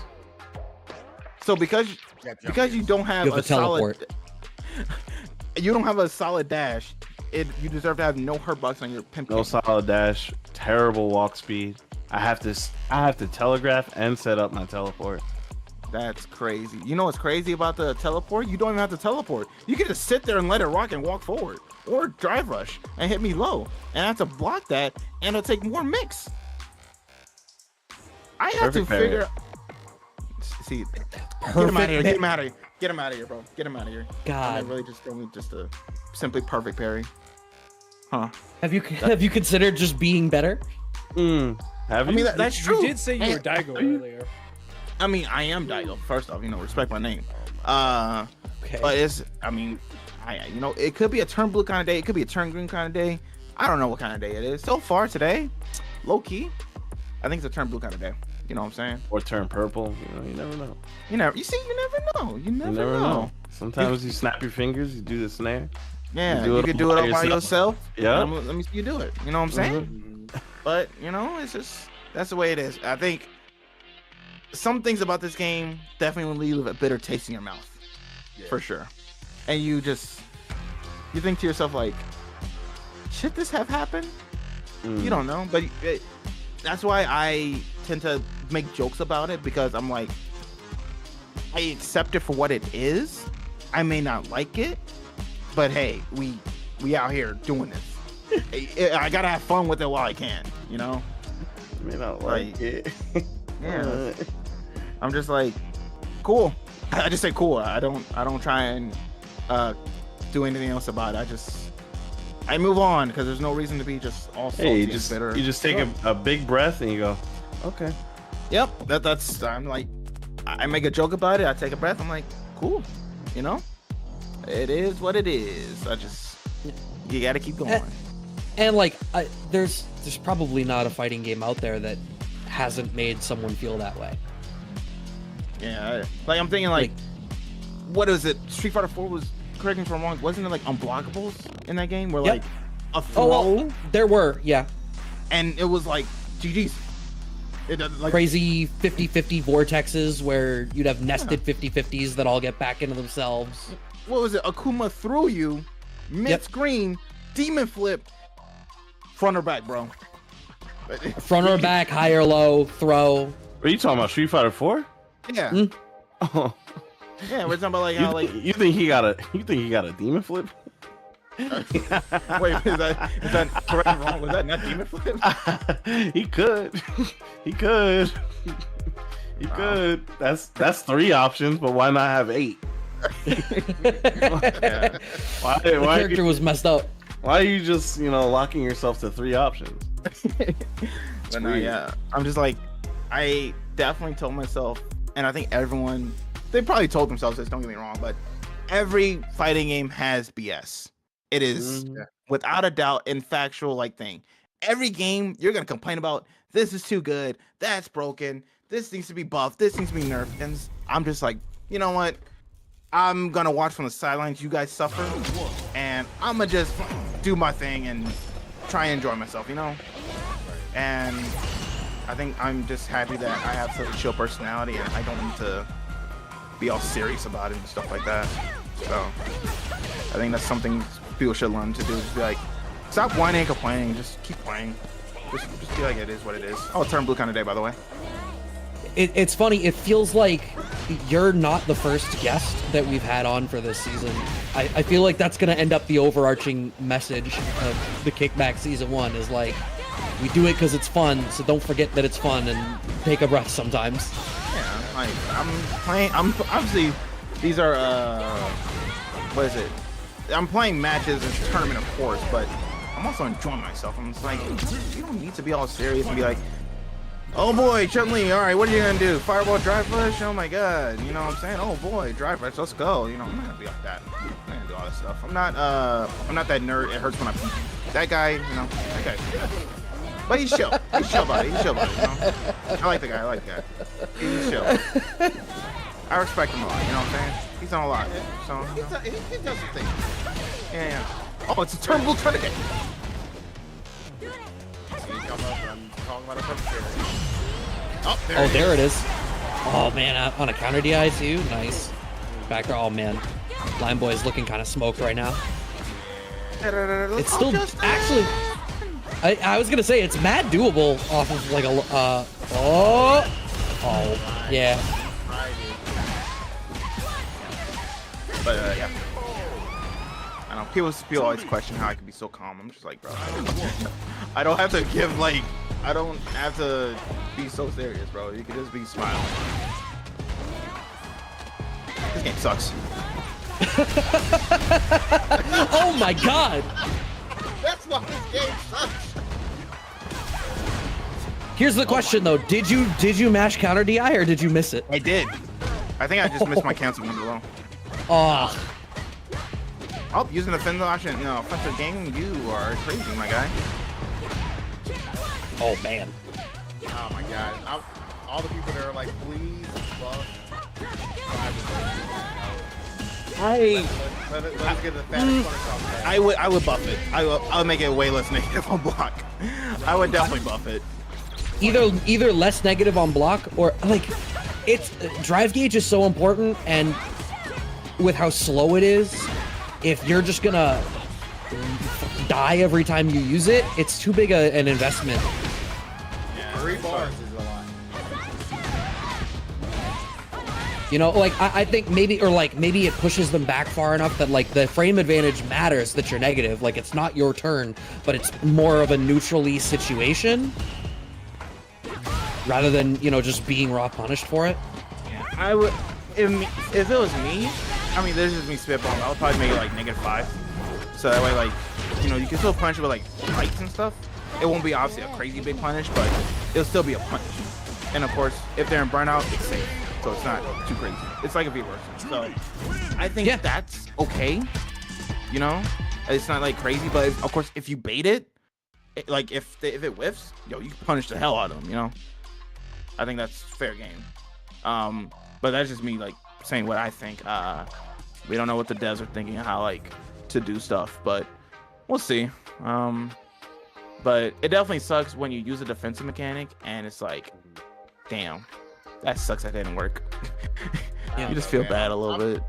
I mean, I get it, but yeah, I'm in favor of leaving it because like a lot of people abuse it too much. Like I guess in the ranks that I'm in, I keep driving my characters up. No, I was one. Wait, was that one game off? I could have got top 8 maybe. Yeah, Zach Boss gotta like give. Yeah, he snuck it. 5-0. It was unfortunate, but it's all good. I'm having fun. I'm there chilling. might be matches still going on behind the scenes. Yeah, there's some matches still going on. We still got like a bunch of potential tiebreakers that could happen. Like Uriel Valorio could sneak in on the low. And really, Okay. I think the biggest issue was the Mike X game, because you guys had the exact same record until that match, and then obviously it went the way it did. Oh, okay. Well, you know, people will be like, "Oh my god, you're sponsored. You gotta take this game so seriously." I'm like, bro, I am literally like, you know, Rashid's like when he's in, on the chair and everything, just chilling. That's me. Yeah. I am just vibing, bro. I am literally just like, I am chilling. It's like, how can you chill? It's like, easy. Watch me. See this? I'm chilling. I think if Brian D is Brian D in a match? I don't know if he's playing a match right now. Because if he is and he loses, then you might be in. Because I'm better, right? He's playing 8-4 versus 7-4. He's playing Caesar right now. Or Yeah. I don't think he's losing that, but you know. Like right now, I'm chilling. I'm on Hinge, bro. I'm on Hinge right now. You're always unhinged. Yeah, that's No, I'm on Hinge. So that's not what he said. Wait, He's on Hinge. Yeah. it's an app. It's what the kids are using these days. I'm aware. That's Dating how, app. Yeah, true. that's how I wound up in my 2-bedroom apartment. Yeah, if you're under 30, you've probably used it, and if you're older, you might not know it.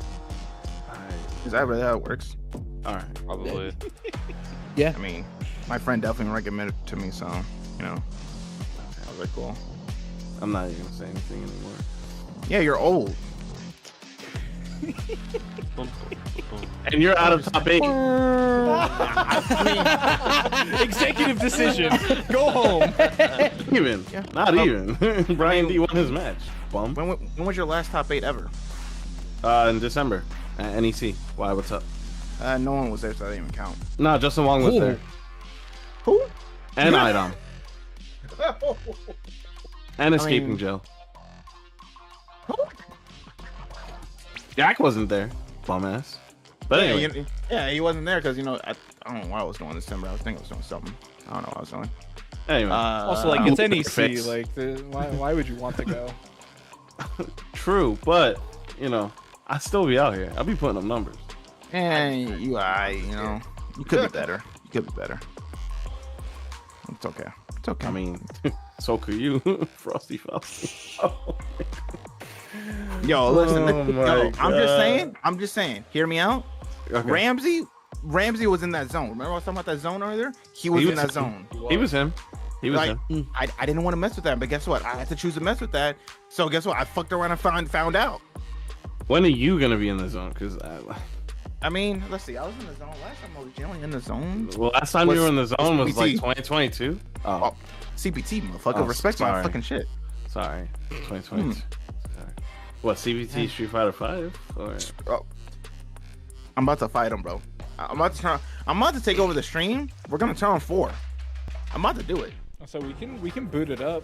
Somebody do that. can just talk me through That's- spectating in that game because I heard it's shitty.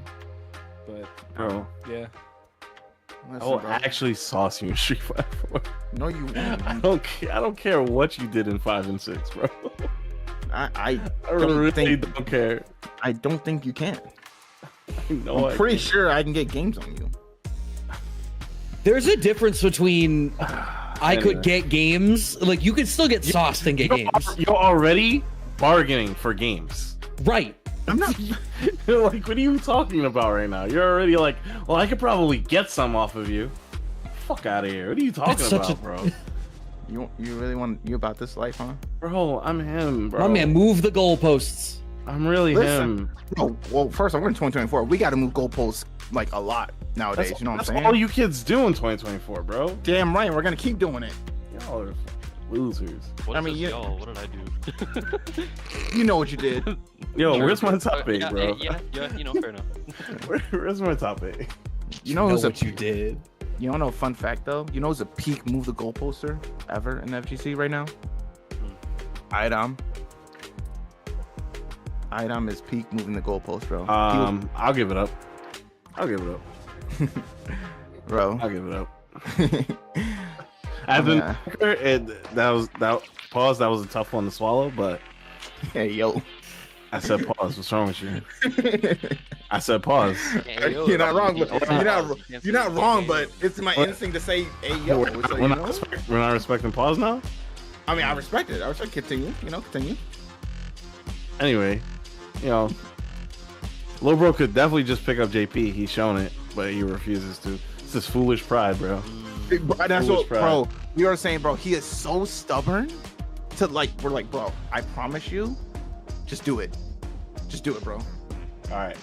So, hold on before that next thought. So, yeah, you're completely out, but we're definitely not kicking you out. You can definitely come chill with us and keep talking with us through top 8 if that's your thing.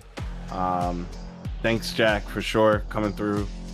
Super last minute. I definitely asked you on the floor at Frosty's, and you were like, sure. Yeah, I was just like, I'm down. I was like, damn, you literally just saved my schedule because I had 2 people literally cancel on me like right before I saw you. I was literally on my phone and I looked up and you were right there and I was like, oh, okay, let's just ask this kid. So yeah, for real. From all bullshit aside, thank you so much for coming through and chilling with us, vibing with us, telling us more about yourself. We definitely need to have you on in season 2, which will be sometime in the near future. So keep your don't delete our DMs, please. So and don't unfollow me, you little whore. I mean, I won't do that. I'll just block you. That wasn't one of the conditions, was it? That's tough. Whatever. Anyway, I was gonna raid you tonight, but whatever. So we're gonna set up top 8, and then we'll be right back. Jack's not in it, don't worry. So if you're here to watch him, you can leave now. Wow. See, that's gonna lower your viewer count, bro. Look at you. Gonna lower your viewer count.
Welcome back, everybody, to the Kickback, brought to you by CasaBunch. We are at our top 8, so I have brought out the good whiskey.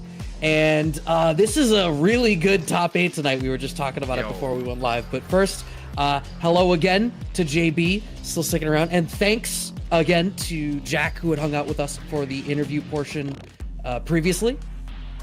But yeah, this top 8, JB, tell me about it. Yeah, man. Speaking of JBs, there are a bunch of JBs that are going to be happening right now. Because Chat JB, Tryhard JB, is going to be going up against Knuckle Dude in our first match coming up on stream. And then after that, we Dual Kevin will be going up against Uriel Velario. But our other people that are in the top 8, we got Punk going up against Brian D, and Mike S and Marvisto coming up on top 8. And that's crazy because Marvisto was like, Marv was like, I want to get on top 8. I want to be able to get on top 8. I was so close last time, and this is the last one that I commentated, which is wild. He's like, I want to get in that top 8 situation. I feel like we don't get to feature him as much, but yeah, there's so many great matches. But opening it up with JB versus Knuckle Dude, we were talking about it with Jack, talking about secondaries and dual mains, and I'm curious what you think of it. I almost consider Knuckle Dude. I'm like 45% there of considering him a dual main in this, because he brings out Cammy for very specific matchups, but it's matchups, but I feel like it also can be players. Like it can feel like a rhythm thing for me, because I think Knuckle Dude's guile, I think ordinarily is not as aggressive as I think he can be. So I think when Dew wants to play aggressive, rather than changing the style, he changes the character. I can understand that. I kind of see where you're going with that. But I have seen him like really step it up when it becomes to like being an aggressive guy. He doesn't just play to try to chuck the booms, like wait for the opponent to make a mistake, get the whip punish and get properly needs. I think he can be very aggressive with the guy. I've absolutely seen this before come out of him in this game's lifespan. But I don't consider him a dual player. I think he busts out the Camby. Yeah, like you were saying before, he really only busts out the Camby for specific matchups and specific players. And it's even rare in the case if he busts out for a specific player. So I figured we would go with the gal here. Like I said, man, go with the try and true. That's what I feel every time I inform guys. The try and true is going to win 9 times out of 10 instead of the matchup. Yeah, and I do tend to agree with that. I think if people get too caught up in the matchup, like character matchups are entirely theoretical, and what makes fighting games wonderful is it's the combination of theoretical and applied, and the way you apply it one day versus the next can make a huge difference. Applying some pressure with this Fireball game right now, as Knuckle Dude has very slight life deficit, but keeping this Fireball game up to continue that drive gauge advantage, and now they've earned a whole lot of real estate on the screen right now. Pick up off of the Fireball, beating the DR forward, and the overhead to close out the first round caught JB a little bit asleep at the wheel. Yeah, so I was kind of calling out with that little bit of aggression there. Going through with the Fireball, following up with the overhead, man. That's talking about Fireball driver. He's a powerful character, man. Like I said before, man, I had this character right at the tail end of a top 5 scenario. Like but it also deals with who's behind the wheel, you know what I'm saying? And Knuckle Guile, you mean? One of the best. Yeah, exactly. Oh, yeah. Do you remember how much of a demon Guile was in the betas even? Like, I think Guile's always been strong. I think it's just when one pays attention to zoners in this game, it's hard not to look to JP instead. But I think, and I feel like I just had this conversation with someone else, but I feel like if JP gets nerfed, when he ultimately does, we're gonna see a lot more Guile. Yeah, for sure. I think that's gonna absolutely come. We'll see a lot more Guile, but one thing I do have a bit of criticism. You're gonna play Guile, man. Please make sure you play Guile. I'm excited to see like players like Guy goes like, you know what, I'm gonna go back to the Guile. Just see how strong he becomes and better follows. Yeah, absolutely. JB has this corner position on lock right now with nice 40% leave. Knuckle Dude has to bust out with the OD flash kick, trying to work his way out of the corner. No! The anti-air is off by just a pixel. Hey, you know what that is? That is playground justice, as I like to call it, man. Because, you know, Rashid's spinning mixer anti-airs is like, man, if I got to suffer you, I'm going to stuff you in here. I don't like this. Right, one game up here for JB. Quick reminder to those of you who are maybe watching for the first time, here at the Casa, we run our top 8s 3 out of 5 the entire way. So NuckleDu still has ample time to try to adjust to the set. But right now, getting absolutely mauled in this corner. 1 bar in the tank for JB. Has to bust out once again, does NuckleDu. He's going to have to go to that option a lot because JB feels like he's playing really active on NuckleDu's wake up. Man, just getting the drive versus light going down and close it out. Yeah, man, JB's looking real solid at this moment. But I will say that dude was not afraid of just going to the well and saying, I don't want to deal with pressure. Let me go ahead and OD flash this. That fireball mix was insane. The extra run with the tornado in the way, and then the low short coming out so delayed, absolutely nuts. NuckleDu in the corner, in burnout. The tornado is still there, blocks the empty low this time. More plus frames, but he has to wait it out. You can eat that anti-air mixer because you're out of the corner, and he checks the DR forward with the crouching jab. Yep, and he has a little bit of time to be able to get his meter back. All NuckleDu has to do is just stay home. Get the fireball. Oh, that slide was so close. Okay, now the burnout is there, and that was a really good catch. What? Absolutely nuts. Oh, it jailed, so he didn't get the stun out of it, but JB still in an awful spot. Crouching Fierce connects for NuckleDu. 1 round apiece here in game 2 once again. All right, and there once again, okay. OD flash kick said no pressure for you, son.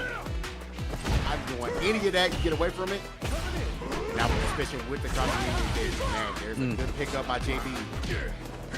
I need to get out of the corner. I feel like JB's going to need to get a sense of how to keep NuckleDu in the corner, because NuckleDu is swapped from just holding the defense in the corner to waiting for the spot to jump out and being willing to eat the anti-airs in that cross-up spacing. So I don't know what JB's going to need to do. Yeah, because it's definitely what's going on this round here. It's a good OD spinning mix. Man, that was definitely pretty much a guess against the situation. Into level 2. Talk about guess for game. NuckleDu only has so much available. JB in burnout, but oh man, it was all gonna rest on that. Because, I mean, if you didn't throw the fireball, if you didn't commit to something, at some point you were blocking that tornado and dying on shit. 2 games up to none now is JB.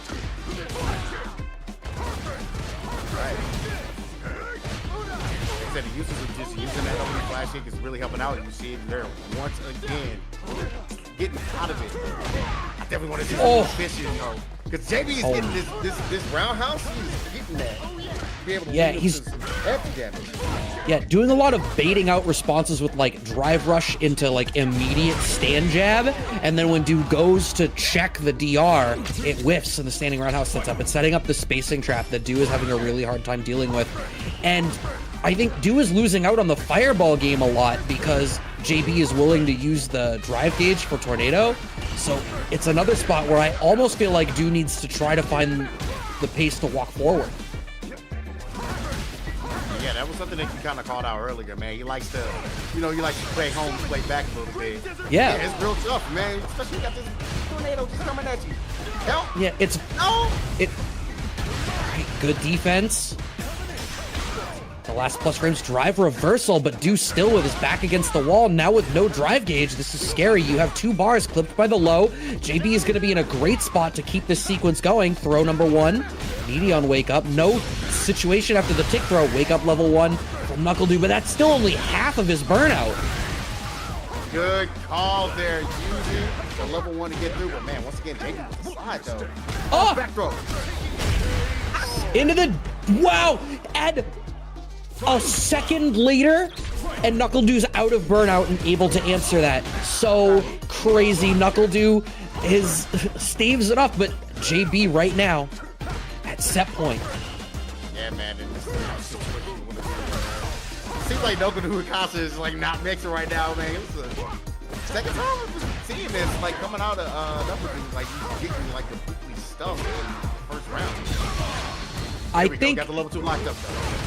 Yep, and we're gonna, okay, managing to set up Burnout. This is a great spot. Oh, what a nice delay on the Sonic Hurricanes. That little bit of extra delay there was what was able to secure him that round. Staves off the end of the set, 2-1 now, but JB still not dissuaded, coming out the gate immediately the aggressor here in this next game. Has NuckleDu at the corner, and the strike throw game begins again. Oh my God, let me get out of this corner, please. I'm getting destroyed. Another hit. Wasn't able to get the corner. Ooh. And has to use the OD flash. He can open sign. JB is so not afraid to surrender space, especially once he's got the lead. It's like, be the aggressor off rip, and NuckleDu's defense is just failing him. And, you know, who cares about losing some real estate if all I need to do is hit you one more time? That back throw gets NuckleDu pretty close to the corner now, but you have to deal with the tornado. Answers it with a drive reversal to try to get through all of this. Wow. Man, he caught him completely out of the air, man. That's wild. He's completely just ready for it. He's also ready with these slides as well. Like, he's at a really good time that how NuckleDu was want to like throw out these moves and play his defensive style. Yeah, I think the long and short of this set so far has been JB is showing that between themselves and the tools of Rashid as a character, they're more than equipped to deal with this type of zoning game out of NuckleDu. Nice pickup here. Finishing out into the level 1, gonna earn the life lead, slow the game down a little bit more because we want the drive days to come back, and I love leaving a little bit more space here, but you have to throw the fireball to inspire the jump, but the slide is still an answer. God. I mean, he's been free for this card. Okay. Speaking of being on 100%, this OD flash is really saving up right now. Okay. Advantage. All we get is a throw. I mean, if you're NuckleDu, I feel like you're comfortable if JB is spending a bunch of drive gauge just to get throws for damage. But JB's doing a really good job of ensuring that they're only raw DRing because they've done such a great job of blowing. Oh, okay. Perfect parry. Oh my goodness. Perfect parry. Oh! Level 3, no. I think JB's like, oh man, I kind of dodged a bullet on that one. Okay, waiting it out. NuckleDu throwing the fireball. I think you only get one more. Yeah, that run forward, that was absolutely going to be a fire. The slide under works out for him. There's a range where it's happening, but NuckleDu with the ODDP, he's finding just enough breathing room, and he's honed in a little bit more on the spacing that JB is standing at before he goes for the slide versus jump, and is trying to be a little bit more hesitant at that range. Yeah, man. I think because of he's noticing how JB is being so aggressive, man. I kind of want to see JB like bait out one of these OD flash kicks. He's getting stuck every single time. Right? Huge counter hits, and he's earlier in the set, one or two of those connected. Wow, that backdash perfectly spaced, has the range for it. That was, I've been playing a lot of Tekken. That was like a Tekken backdash in terms of spacing. And another one just barely dodging the roundhouse. JB is pushing NuckleDu back to the corner, but these wake-up backdashes has been such a big deal. It's almost like NuckleDu is honed in on the meaty throw as the problem on the wake-up. Getting it out. Oh, good spot to place the OD fireball. Now JB and Burnout goes for the jab. DI whips. Oh, man, what a whip punish indeed. Oh, jump back Jag, man. Trying to jump back. Yep, and you will block this fireball. I don't care if you die to chip or not. NuckleDu taking the lead for the first time in the set. Now on set point. Oh, green means go, my guy. Down to up. Just when you thought he was out. Waiting it. Yep, it's the same thing. He's found that little bit more aggression. You can't stand far enough away where JB feels confident doing the slide in reaction to your fireballs. You need to live a little bit closer.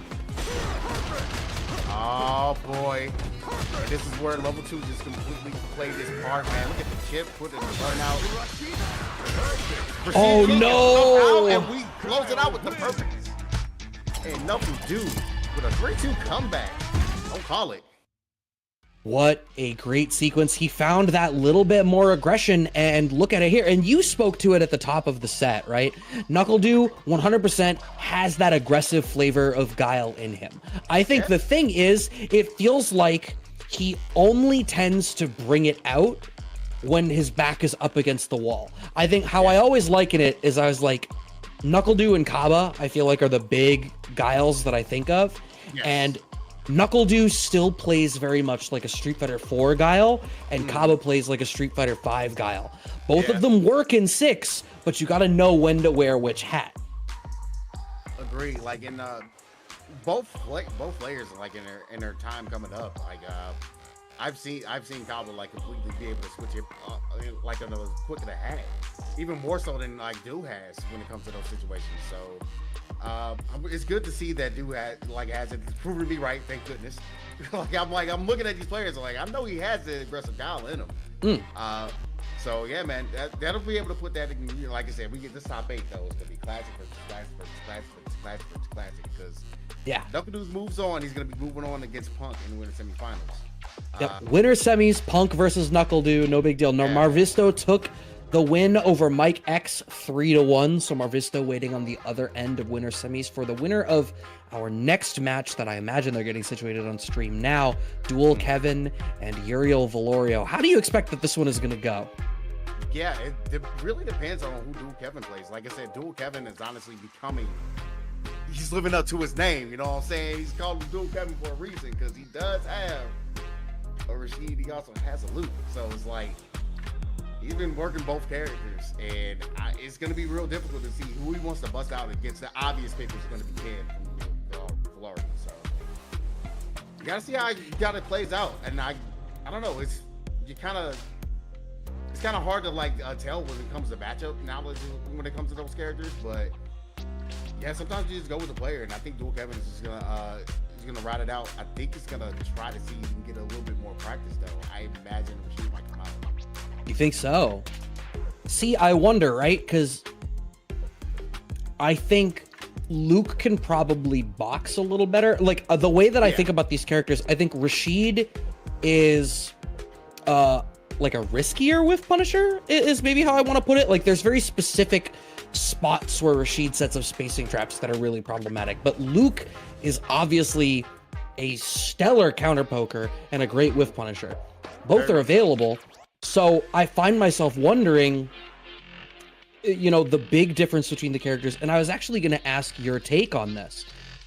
Luke, Ken, both characters that are sitting in that toppest tier among the characters of this roster. Rashid, I know people are regarding Rashid pretty highly and the strength of his level 2, but do you think it's quite at that level? His level 2, in my opinion, is the best level 2 in the game. You think so? And like without question, like the fact that you can build meter off of it while you're using it. You put all these different players in these different situations. They can't jump out of it. You're locked into the corner. You got to take all this chip when you have the burnout. It's ridiculous. It is too ridiculous of a move. Like there's a couple of like level 2s that probably come and touch it. But yeah, that's what I believe in it. But we're gonna see Luke here, already starting off with a nice DP, man. I think that's also a good point that you were bringing up. The way that the Luke said be able to like box with the character of Ken, like a lot of different things that he kind of would punish. Like you know, Ken's like to fish with that low forward a lot. Also with that that stand fierce, especially coming out of drive versus with a fireball. It's one of those things like, do you have the proper button to be able to kind of cancel out on your own? And he does. He has the God button. Yeah, and it's so interesting, right? Like I think the fact that Luke's fireball travels so fast means that I think it's a little bit more effective as a poke from just outside, like a little bit farther out of footsie range than other fireballs, right? Like it covers space in front of it so quickly. And I think at the range where exactly like that, right? Dual Kevin using that standing medium kick, between standing medium kick and fireball, I feel like he can compete at the range where Ken is deciding between like walk forward fierce or dragon lash. Dual Kevin has the disadvantage on life, but the advantage on drive gauge. It's not going to matter though, as Uriel Valorio puts himself into burnout in order to try to finish his plate here into the level 2. Is this going to be enough? I think that it should be, and indeed it is. Yep, just barely. Like, there was a couple of hits left in that move, but yeah, we just be able to sneak out the dub on that one. But there was something that Dual Kevin really did wrong. You see the style that we were talking about earlier in his match against JAK. Like he plays like a little bit more methodical style. He stays back, stays home, basically waiting for you to make a move. When you jump, I jump. It's basically what he's saying. I feel like even in the choice of what buttons Dual Kevin uses in neutral, I feel like there's ranges where he plays like such a counter poker. When he's poking at far range, he's not doing a far range poke, he's doing a poke that beats your far range poke. It's like he's only ever committing to the move that beats the option you would play in that situation. Are we gonna get but we've talked. Yeah, I mean, for all that we've been talking about Dual Kevin just now, Uriel Valorio running away with this first game.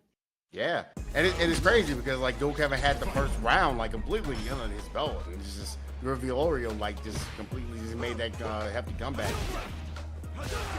We're gonna see how the momentum plays, man. This is one of the really important things, man. It's momentum when it comes like, okay, I got that kind of match. I'll be able to like handle this matchup a little bit better. There we go, though. Backing off. A little bit. Woo! There's a way to get out of the corner, man. He's like, nah, bro. And if you get crossed up hit, like I'm Gucci. I can go ahead and follow up the combos up there.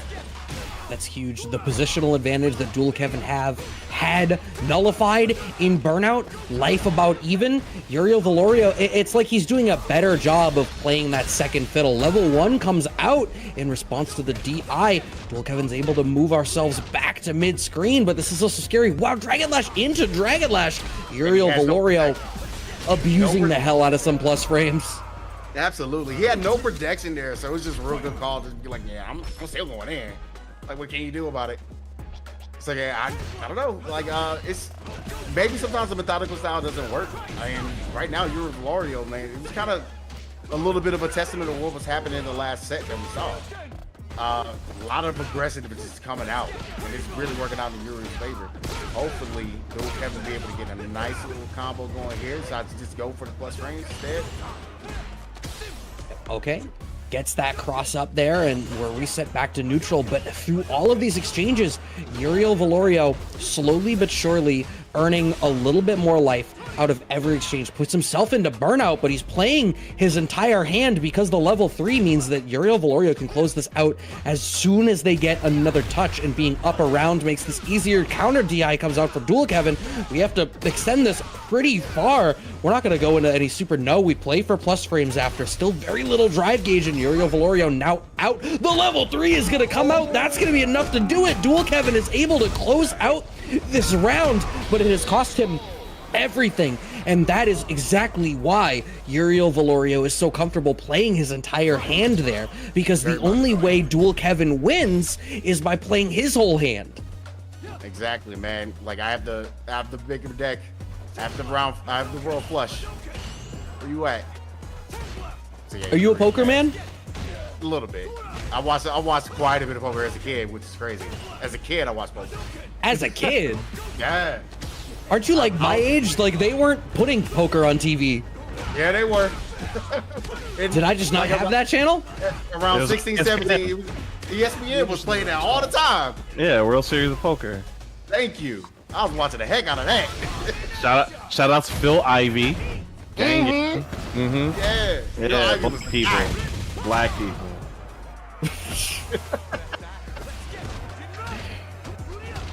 Oh my goodness, man. My man's in Kansas. Dual Kevin, please. You know, it's free, but he can't with that low forward drive brush. Be able to get stun here. That'll close it out. Sure ought to, as long as he doesn't drop it. Yeah, he keeps it simple, stupid. I appreciate the kiss method. Bringing us to Detroit Rock City. Up 2-0 right now is Uriel Valorio. Oh, the slight delay after the DR there. Waiting. You know what? It's almost like Uriel has honed in on some of the timings of Dual Kevin as well, because we're seeing whenever Uriel leaves a little bit of a gap, it works out really well. But Dual Kevin finding the whiff punish that time, Uriel Valorio a little bit transparent about how much they wanted that low forward. Yeah, man, I want to see a little bit more aggression, and this is kind of where you're at with the corner, but no cross cut. You're gonna be able to get stuff with a cross up. Okay, I love that. Instead of going for the crosscut, jab into the Dragon Lash for a better mix-up. Okay. That's damage on the board there. That's another throw. Dual Kevin with the bust out meaty roundhouse connects. Yo, man, I love seeing that, man. Just the knee of justice right there, just coming up and hitting you in the face, leaving you so plus. It's crazy. Seeing that fireball, this like medium to fierce to fireball footsie range has been so interesting between these two players. Finding that uppercut there, neutral jump fierce. Believed that Dual Kevin would be fearful of a throw, but no, Dual Kevin waits it out. Perfect parry into a throw again. Wow, Uriel's like, I think Uriel Valorio right now is hard committing to a couple of options in spots where maybe he doesn't have as much power at the table as he thinks he does. Yeah, man, and I think Dual Kevin is making pay for it, man. This is definitely a game for Dual Kevin. Is kind of going back to what we're going back to the last set that we saw, man, between Dual and JB. The comeback factor is very real when it comes to like, okay, the person is playing super, like overly patient, but they're starting to pick up on what the opponent is starting to put out there. And I think because of picking up on Uriel's aggressiveness, Dual Kevin is kind of switching it up on how he wants to play his style. And it's kind of getting Uriel to kind of go back and think about it. I love this. I was literally just about to say I would love for Uriel to take a moment, take a breather, and stall this momentum, because what should be abundantly clear after that game is something has happened. You've gotten out of whatever mode you were in that was seeing success for you. A little bit of a mental reset, come back into it with a fresh perspective. Because I do think, Uriel Valorio won game 2 playing his hand very aggressively, understanding they were in a dominant position and really enforcing that. I think in that last game, that momentum carried through, but the position didn't. And it very much felt like Dual Kevin was finally in a spot to take advantage of it. Yeah, I definitely agree with that, man. Because like, there was a couple. Borrowing poker terms, he played like he had more equity at the table than he did. I mean, he was trying to bluff. He was essentially trying to bluff a lot. Especially with some of the options that he was trying to do in order to continue the pressure and Dual Kevin making pay for it, like with a quick replenish. And that's something that like he's looking for, but now he's finally picking the spots and understanding the timing. Nice perfect parry, be able to get that and get more pressure. And this is where he wants to play. In that corner, keeping him locked in, but man, that look forward though. Ken low forward is still so good. I still can't believe that the propagandists have managed to take Ken out of the what characters a messed up conversation. Anyway, counter DI connects here for Uriel Valorio, and he is able to get the side switch. Ken really guarantees you're in the corner every time he hits you, and we're going to be able to finish the job here, and we finish it meterless, securing that round. We are back on set point.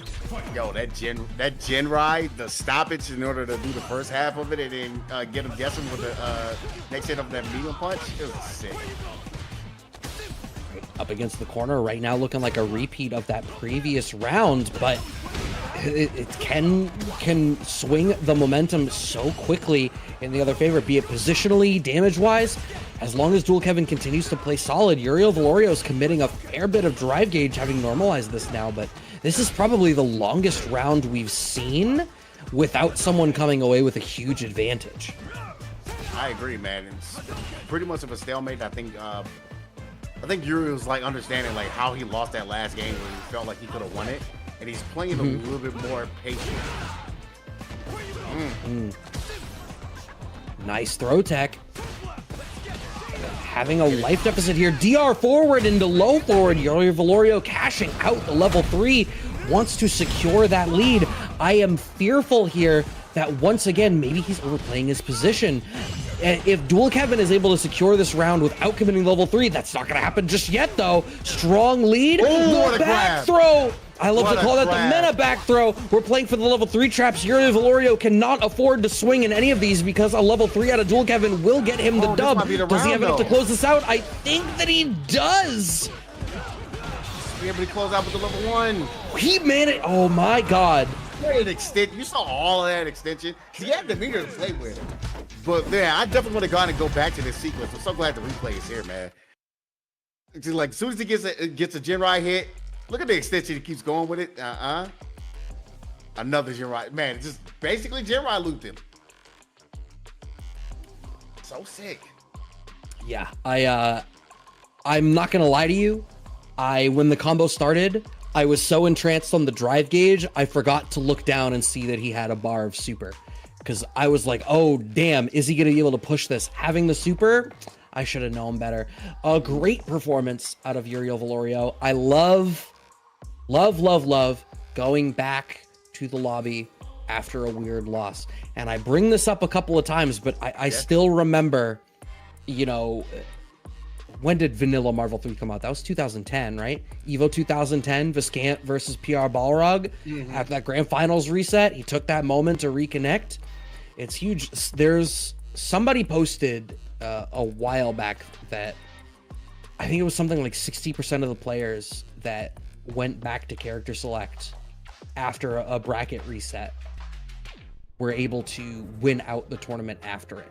It's just taking that moment to take yourself out of whatever bad mental state you're in that isn't working is so important. So much of this game happens in your mind, and you need to be in the right place. Uriel Valorio moving on to play against Marvisto in our winners semis, but I do believe our next match is going to be the other winners semifinal match, Punk versus NuckleDu. Yeah, man, this is tried and true classic coming up for you. Man, we having a lot of that concept, like, honestly, like since like first episode of the KickBack, man, we was having class after class. We were having it before the KickBack was happening. Yeah, this is kind of a hard local. Yeah, pretty much. So like, if you're in here thinking like you're in here just to learn, it's good that we have the ladder system to be able to learn. But you make that top 8 scenario, man, you really gonna learn today. Cause man, you see the caliber of players that are coming through here. Yeah, you got your work cut out for you. Rest in peace, Sum 41. Our top 8 is all killer, no filler. NuckleDu is going to stick to the Guile here against Punk on the Cammy. I truthfully wasn't sure. I feel like Cammy can, like, it is decently well equipped to deal with a fireball-centric zoner like Guile. So, this would have been such an old-school matchup for these two to play here. Yeah, man. The definitely key is, like, picking up the timing so on Punk's side to be able to understand, okay, now it's time to go ahead and get the knuckle. Wow, no anti-air comes out of Do, expecting in that spot. It was such a weird spot. I expected the dive kick as well. Wake up jabs into uppercut, and we're back to full screen. A lot of really small interactions happening here. This is, so far, a really neutral-centric matchup. Punk is able to get in, finds the throw. This could be the start of something, but wake up jab from NuckleDu once again. But yeah, like you were saying, like this is a neutral heavy match. Honestly, with both their credit, they both play very heavy neutral. Oh, yeah, they're among the best, I think, in America at being like neutral focused players. Yeah, this is definitely their wheelhouse, and they don't mind playing it. Ooh. Oh my God! I feel like. Sometimes I don't block overheads out of like DR and spots like that where, you know, I should be thinking of it. Just walking up and overheading me in neutral, finding the medium kick anti-air there is NuckleDu to secure this first round. 16 seconds left on the clock. Both of these players willing to use all 99 seconds per round that their $60+ went towards paying for. What a punish counter from NuckleDu into the level 3. This is such a strong lead to start this round off. And I say this all the time, it can feel really bad to have to use your level 3 in round 2, unless it's early in round 2 because there is ample time to build all of those resources back. Oh my goodness, but what this jump in does for him, he had to force the perfect parry to come out, man, because that was looking like a healthy chunk of damage. But speaking of chunk of damage, this is CA version right here. Zoe on the wake up. I think if he was a hair farther away, maybe NuckleDu would have been able to block, and this drive gauge is going to be a problem now. I anticipate that Do is going to OD flash kick before they'll choose to burn out, unless they find a fantastic whiff punish, crouching strong to secure the first game here for NuckleDu. Yeah, man, and like I said, that match, I mean, that entire match took a lot of time, man. I wasn't able to actually see how much time was left on that second round, but yeah, bro, like, we're going to be here for a while. It all depends on the momentum of when you're going to find your hit and when you're going to get that whip punish that you need. Absolutely stuck in the corner. Okay. So that kick connecting. Do really comfortable counter poking with some crouching jabs so far. I think What I'm curious about, and I imagine Punk is going to start testing, is figuring out, is that being informed by like knowledge of where you can and can't do stuff for real, or is that due having like a hard call out throw tech here? Punk has very little life left to play with here to try to secure this round. Yeah, man. Ooh, oh my wow. God. Buzz. Into the overhead. God damn. Woo. NuckleDu is trying to, NuckleDu right here trying to make Punk second guess his relationship with down on his D-pad.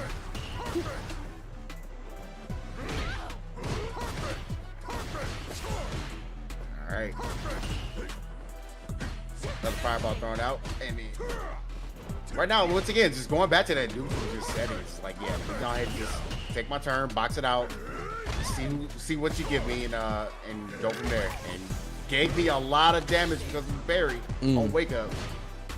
Yeah, I think Punk trying to play in this very reactionary style is not working out. I think in this matchup he might, oh man, I was about to say he might be more successful if he tries to play more aggressive, but NuckleDu manages to space out to make the dive kick whiff, a big 2-0 lead here for NuckleDu, and I feel like NuckleDu looks so comfortable right now in this matchup. Absolutely. And it's telling because, like I said, we've seen a lot of sets where we had the potential for comebacks, but right now, the way that dude is playing this set, it's really, really hard to tell. This is so strong. Low forward checking Punk as he's moving forward. Oh, wow. Low strong connecting. This is a really strong lead here for NuckleDu now in our third game. Could we see our first 3-0 of the evening? A low forward connects here for Punk as we're able to push the issue, push us back just past mid-screen. There was a low forward, be able to catch a button whipping. Another grab, and yeah, just one quick sequence that you have to probably do with a low forward. He's gonna catch something. As long as dude doesn't grow green or does anything crazy, be all right. Du is completely 1,000,000% willing to take a throw right now. It is so apparent from watching it. Punk really wants to set up that shimmy game. And anyone who's watched Punk for a long time knows that his shimmy game is a large part of, it's the backbone of his success as a professional player. He is maybe the best one in the business, but Du has committed to down back and waiting for the whiff punish. And it's so clear watching, Punk is having a hard time contending with that right this second. Right, so whiff punish. And Punk, man, he's just trying to figure out some kind of way, some option where he gets a sequence to get the momentum to get this rounds, just put them together, because he is on set, like Du's on set point, just sitting there pretty. There you go. That's a good sequence. Starter. Oh. Is there a world where that's a reset? Probably. I feel like that's kind of something that he's probably maybe before. I don't know. I feel like it was just a situation where he just didn't get the combo to come out the way he wanted it to come out. That's what I figure. One wonders, right? Oh my God, DR forward overhead at round start. This is still set point for NuckleDu. I will remind all of our viewers at home. Punk at a huge drive gauge deficit and having a really hard time answering low forward out of NuckleDu's guile so far in this entire set. I'm telling you guys, man, that is a very sneaky button from a character you don't expect it. Talk about low forwards in this game. I mean, actually, one of them has a really good low forward. You cancel out into drivers and stuff like that, but the utility out of the low forward that Gal has is just getting net you so much. You don't even have to spend the drive meter to be able to get a lot of damage. What? A hit and confirm it's a level 3. Give me all of your meter. Huge lead, huge life lead. Meter is not really in the equation right now. What a pickup, a perfect to secure the set. Punk misspaces that by just a hair, and so much of this set was decided in inches, not in yards. You can watch it on the playback here. There it is. Fireball game comes out, but he's just barely misspaced, and NuckleDu is so ready, and we were talking about the strength of that low forward. NuckleDu does such a great job of playing with that low forward because the range of his low forward, and it's not cancelable. Right? And that could be seen as a detriment. I'm a player who, if I don't have a special cancel low forward, I probably don't like the character. I'm just gonna keep it a buck because I like to buffer in that range. That's what I do. But NuckleDu recognizes that the tip of crouching medium kick is the sweet spot where his opponent wants to walk away, and he recognizes when to keep them from walking and when they're going to respect and hold down back. Such a great job of implementing that tool in the toolkit. I'm so impressed, and really earning this winner's final spot. Waiting on the winner of what our other winner's semifinal match is going to be, Uriel Valorio and Marvista. Yeah, man. And this next one is real difficult, man, because, like, man, this is the first time I really see Marv, like, on stream, like, cook in a Casa. So I'm very excited to see this coming up. It does have a bit of a test in front of him, though, but like I said, I know he's so happy to be in a top 8 situation. So it's real good to see him. So let's see, man. Let's see you cook. Yeah, I'm definitely excited to see it. Some updates from the loser side of the bracket for those of you who are, I believe, are subbed, because I think Doctor might have pushed a 90-second ad, so only some of you might be seeing this. But JB took it 3-0 over Brian D. We are still waiting on the results of Dual Kevin versus Mike X down on the loser side. So some stuff still to go, but Uriel Valorio and Marvista loading in right now. Honda versus Ken. JB, do you have any expectations for this character matchup? I normally call Hondas like just degenerates in general, but like this is Marv we're talking about. Like he does not play the character degenerate at all, so you don't really have to necessarily worry about what kind of different matchup scenarios you're gonna get. I do know he's gonna mix up his throw game like quite a bit. How about level 1 to get out the corner? Yeah, didn't want to deal with the plus frames after OD Palm. Uriel Valorio not wanting to be on the back foot at any point. Walk forward fierce does not work out there for Marv as Uriel held the parry pump. Very slight life deficit. DR forward into the whip punish, but no! I don't know if that was a drop or if he wanted to play for frames after. DI connects for Marv, who's going to be able to secure this first round.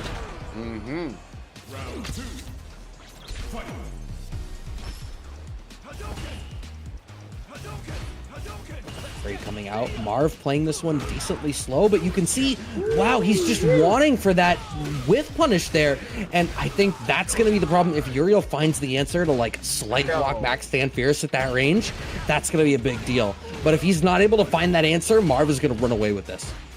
Yeah, man, I think also Uriel probably shouldn't wake up as often as he was doing in some of the other sets. You saw Marv got that trade combo, right? Shit was sick. So, like, you got to be a little careful coming up with the trade combo, especially since he has locked in on the level 3. Speaking of level 3 getting brought out, Uriel. So, Marv has some choices to make here. Uriel's going to want to be the aggressor on Wake Up to cause the burnout, which is exactly what he does with Fierce into Fierce. Oh, the counter jab was the wrong place to make that call as the DI came out. I think Marv expected Uriel to play a little bit more of a long game, but Uriel wanted to throw his cards on the table as soon as humanly possible. 1 round apiece, Marv with a 3-bar advantage. Yeah, and that's the way he's been playing all the tournament so far tonight. He's playing. He wants to play fast. Exactly. He's always going to be in your face, so you got to be ready and load out be able to spend the cash, be able to get yourself in a more advantageous situation. Give me the throw. Do another one. Oh, there is not a world where Uriel begins blocking, so I love that Marv is picking some non-committal pokes. You know Uriel doesn't want to block and end up in burnout. He's got to make some active choices. That's pretty common, I think, for a lot of players, is once they know they're about to be burned out, blocking no longer is an option. If you as the aggressor recognize that tendency, you can really expose them for it. All right, you seem like Marv is now like playing a little bit more of a headbutt heavy game. Like, and I think that's something that Uriel was kind of like hopefully expecting from him, because that first game Marv he's just hitting. He was going for whip punch bunnies. So I kind of want to see Marv like stick with that game plan, because this definitely was working out before. I was gonna say, I don't know if I'm bugging, but I don't think I feel like Marv couldn't have thrown more than 2 headbutts in that entire first game. Exactly. Oh, wanted the back throw, but Uriel Valorio just a hair too far away, puts himself in burnout, but we're going to have to spend the level 1 in order to close this out. We just barely don't. This is doable for Marv, but not trivially does not block the overhead out of the run, and Yuri Valorio is able to take a round here in game 2. Yeah, man, we're not going to be able to block overheads, man, because it was definitely doable even with that. That was the perfect time to be able to get that picks and win. I think it was a 2-touch situation, and you could have saved some bar in order to secure it. Back against the wall. Yeah, OD palms to guarantee the drive damage. I love that DR forward into a choice that beats the anti-air. Yuri Valorio says, if I'm going to burn out, I'm going to do it in neutral. Oh my God, OD butt slam. Yeah, Marv forces the issue. They're both playing these high committal options, but it's working out great. Oh my God. With command grab. I wonder if that was an execution mistake, because I don't imagine you wanted a command grab there. Not at all, man. This is a very bad situation because Uriel can steal this right here and there. He has CA. Puts himself back in burnout. I think he has to spend the CA in order to do this, but it is going to secure the game. 1 game apiece. Don't make me a liar, Ken. Thank you. I didn't want to end up on Sajam's clip show. For real. Not tonight. Not on that situation, because I'm like, there ain't no way you survive this. All right. 1 game apiece, trying to use a little bit more of the stop sign here as Marv. I do appreciate that it feels like every round Marv is bringing a slightly different flavor to his neutral. He still lays, but 1 round he's regular, 1 round he's salt and vinegar, 1 round he's sour cream and onion. I appreciate it. Nice parry on the DI to stay in the corner. Almost gets out of the corner. Back throw does secure him the advantageous position. No! He tried it. He definitely wanted to go ahead and get that out of him. Get that command grab going. Still gonna be able to get a punish out of that. It's no finish to food. Yeah, he didn't believe in the combo pickup there, but the end result of it is he's able to save his bar.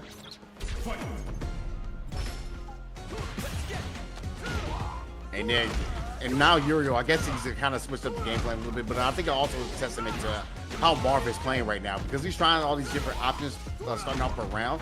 It's giving Uriel the option to be like, okay, maybe here's something I can find to be able to fish out the button, be able to get the round that I need. Gonna be level 3, be able to close out this game. We are 2-1 up, and I kind of want Marv to go back into that style of gameplay that he did in game 1. That netted him a real good result. Yeah, it almost feels like we've watched a lot of sets tonight where like players have game plans that are in conflict and one player wins. And then we slowly see the losing player change the game plan. I feel like Marv is changing things a little bit too much, and it's given Uriel too much information too fast. So he seems super confident now. Yeah, here, I mean, he just seems so strong. The next thing you block is going to kill you. I thought for sure it was going to be another throw, but it's not. Instead, Yuri Valorio going to close this one out with a stun combo and another perfect KO. Set point now for Uriel Valorio, looking to make it into this winner's finals.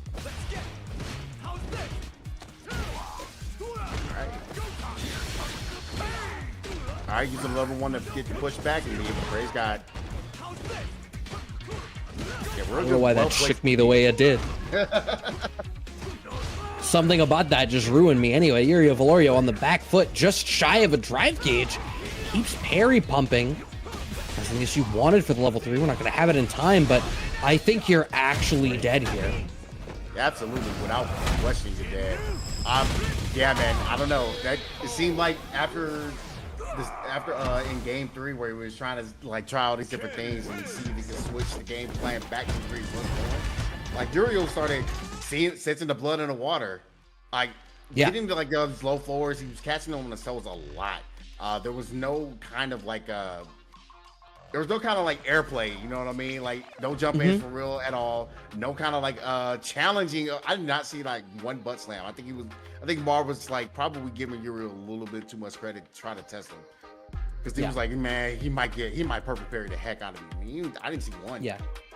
No, I think you're absolutely right. I think for all the sets that we've watched tonight where layer 1 slowly dissolves into layer 2 and then slowly dissolves into layer 3, I feel like Marv got a little bit ahead of himself. And in doing so, it's not like Uriel's level 1 started winning. He just saw that Marv was a little bit flustered. Because the thing is, if you don't feel solid in your game plan and you're changing up your decision making a lot, it communicates to your opponent that you're in a spot of instability, and that's something that can be exploited. And I think Uriel Valorio sensed that instability and exploited it, and it's a big part of what earned him this winner's final spot now against NuckleDo. Our losers quarters still ongoing. Punk versus Dual Kevin and JB versus what will now be Marvisto for our losers semi spot. But NuckleDo and Uriel Valorio will be making up our winners finals for this evening. And I'm really curious to see how this one is going to go, because both players, I think NuckleDo did a good job of slowly acclimating to the game plan, and Uriel Valorio did a great job of acclimating very quickly to the mistakes. The Cammy comes out immediately from NuckleDo, doesn't want Guile into Ken. Definitely kind of understand that, and that's a really good start. Why you able to catch any kind of fireball that you start off that you want to go ahead and drive rush afterwards? I got a spinning back fist, just hitting you right in the face. Tell me something, JB. Did you play Metal Gear Solid 2? No, but no. I know about some Metal Gear a little bit. All right, well, if you ain't play Solid 2, I was about to say something about the jacket on this costume. I don't know why it makes me think of Tanker Chapter, where he's got the coat on the bridge. And I know it doesn't even look like that. I just get raincoat energy out of this. Anyway, NuckleDo empty jump, low connects, and is able to secure the lead, a drive gauge advantage, positional advantage. This is two more guesses, and I say two because throw wasn't going to kill. What's going to be meaty connects. Uriel Valorio falls victim to the rule of three. I'm sorry about the human condition, my friend. Yeah, man, like it's always two in button. Like it's something that's so try to choose. So I was kind of expecting to throw, and I think that's what Uriel was expecting as well. So. There's a reason I love throw 3 times. It's because after 2, nobody wants to hold that throw anymore. Uriel Valorio has spent a lot of drive gauge to get this life gauge and positional advantage. They have just barely out of range. NuckleDo's going to be able to, secures the burnout, has 3 bars in the tank. Counter DI can, I was going to say counter DI, the level 1 is available for Uriel Valorio. Yeah, he absolutely swiftly used it. He needed to stay alive in that round because it could be all downhill. It's still a situation where he could get stunned here. Locked out because of the hit. Again with the hit. Oh, he still got caught back dashing. All right, wow. Game 1 goes to NuckleDo. He danced on the mirror's edge there, but I feel like Uriel Valorio, that game very much felt like NuckleDo got the better of the neutral game, and then as it got scrambly, NuckleDo also got the better of the scrambly. I feel like there's a lot of rounds in games that you could look at as a gradient of somewhere between solid play and scrambly play, and Do, I think, demonstrated the better of both in that. And right now, man, Do is getting the throw base that he absolutely needs as well. To get side switch. Something that Uriel needed. He's always going to test. He's always going to be able to try to see if he can hit those buttons to wake up and be able to get out of these certain situations. Look where it gets him now. It's like, it's risk and reward. And that's something that I know it looks like Uriel plays a lot for. It's risk and reward. And if I get here, I'll try it. You know what I'm Throw saying? this man to death. Oh, wow. NuckleDo actually commits to the drive reversal. But a bust out from Uriel Valorio. I was so sure that NuckleDo was going to force Uriel here to throw him to death.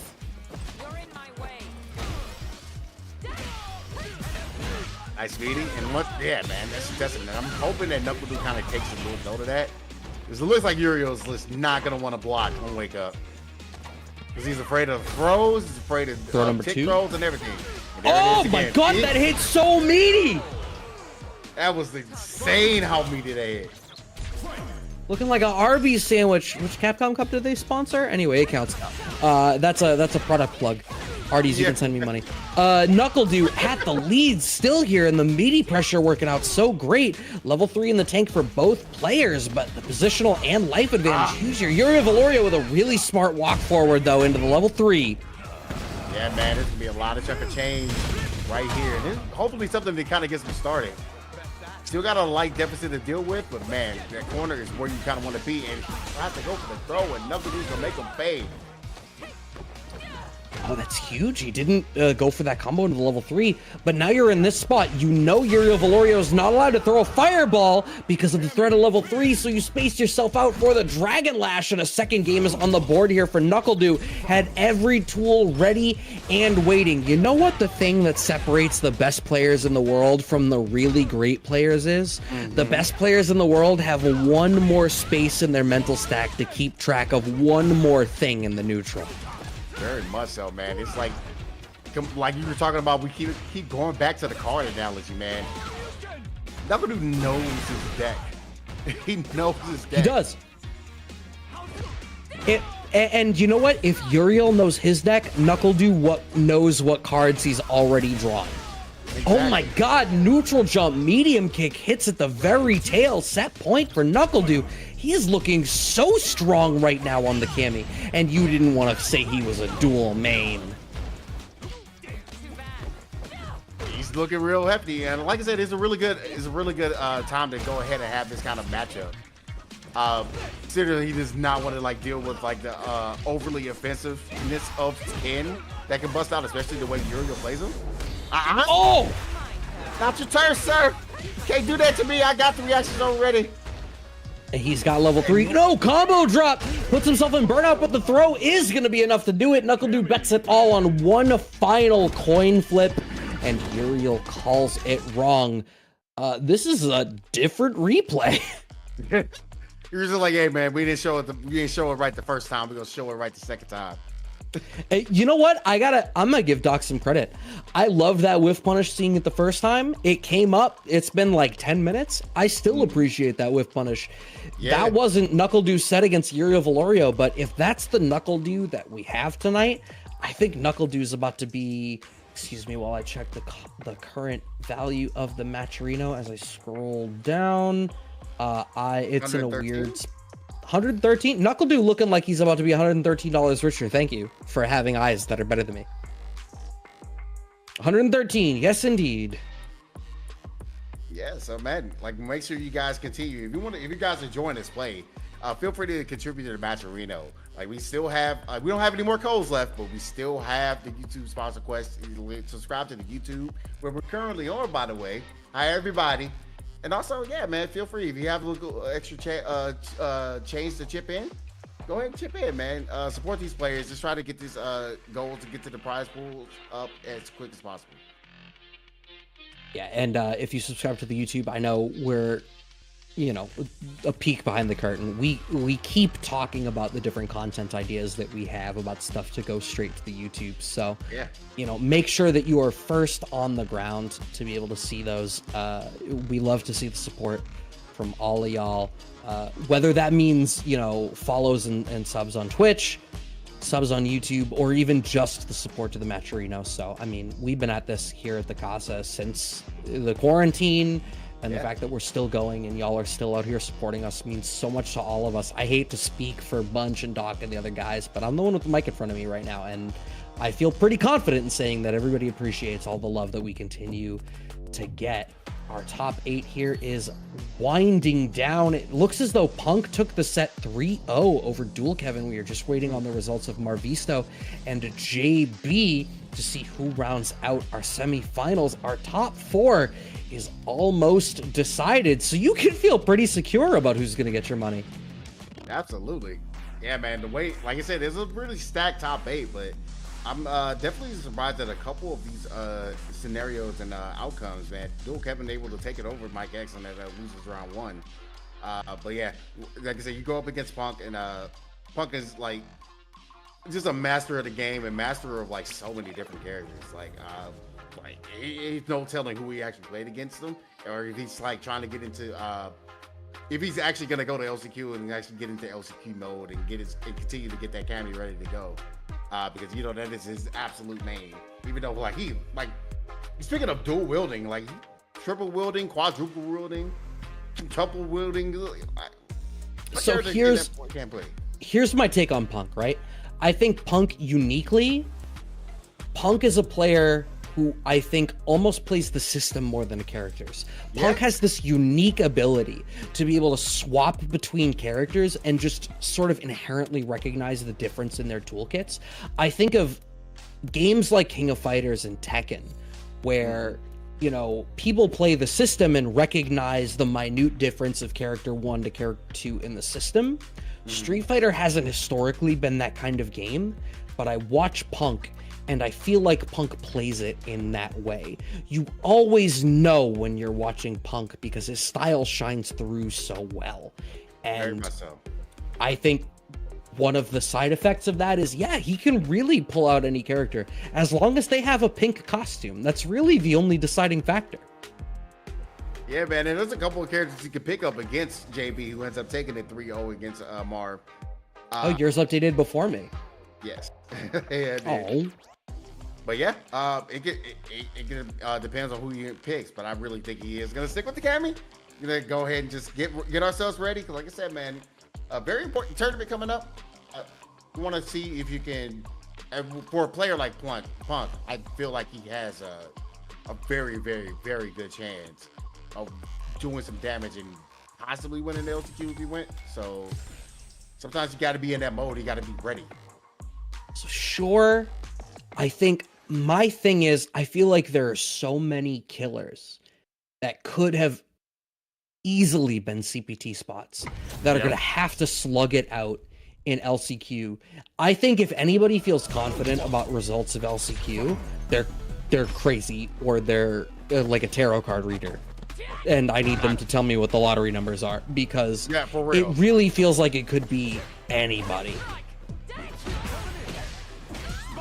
There we go. JB with a whip punish on Punk there, be able to get the hit.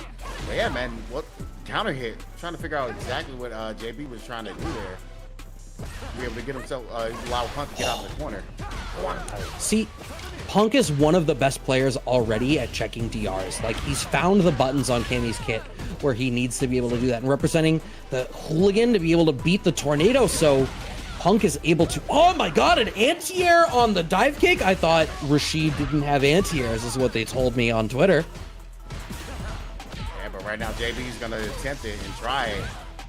Just have meter to kill. Oh! Text me screen was a guess game situation. Something that Punk was like gonna have to hold there. Much more passive start here as the both of them are trying to contend. It feels like Punk's roundhouse on Cammy is in exactly a range where Rashid is a little bit more comfortable. I feel like Rashid wants to be a hair farther back to be able to whiff punish with roundhouse, or a hair closer in to start the pressure. JB commits to the level 3 here. That is just shy of a burnout, so Punk just walks back out of range, but watch for some parries. No! Punk recognizes that JB wants the fireballs for the burnout and has the anti-fireball play. No, JB! Saved him hard because of this.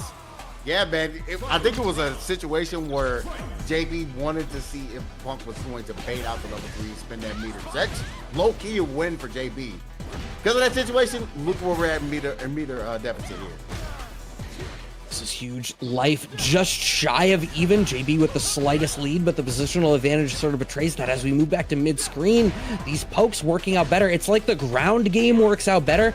I think Punk is finding that he's going to need to start with punishing with heavy strength buttons rather than mid-strength. It seems like Rashid's mid-strength buttons win out in the exchanges here. Punk having the positional and screen advantage, but they are trading this corner position so freely.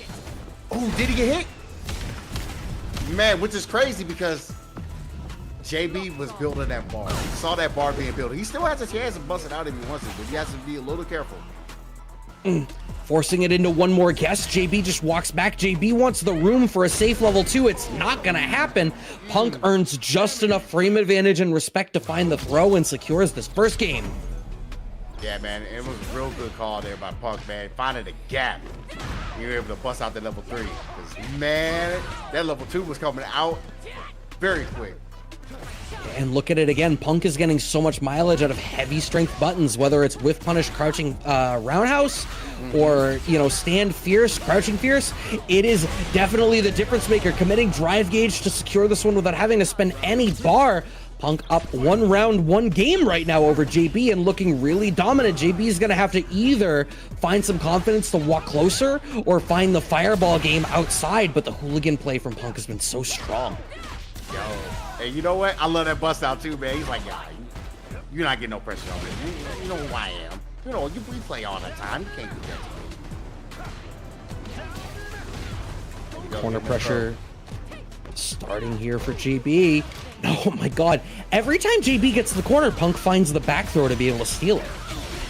Yo, that's level 3. That's another game for Punk.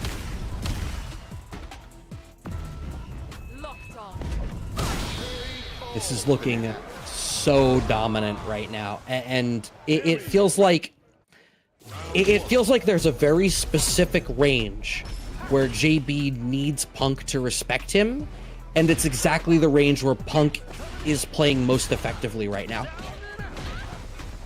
All right, be able to get the throw. There's that low forward. There we're talking about, able to get a nice little sequence. Give me a throw. Let me go ahead, just get up close to you. Oh, what a okay. JB. That was a little bit shorter of a walk back than we have been seeing from JB right now. Maybe finding some space, but no, these gaps, Punk is so ready to check. But I appreciate that it really looks like, no, the spin knuckle comes out.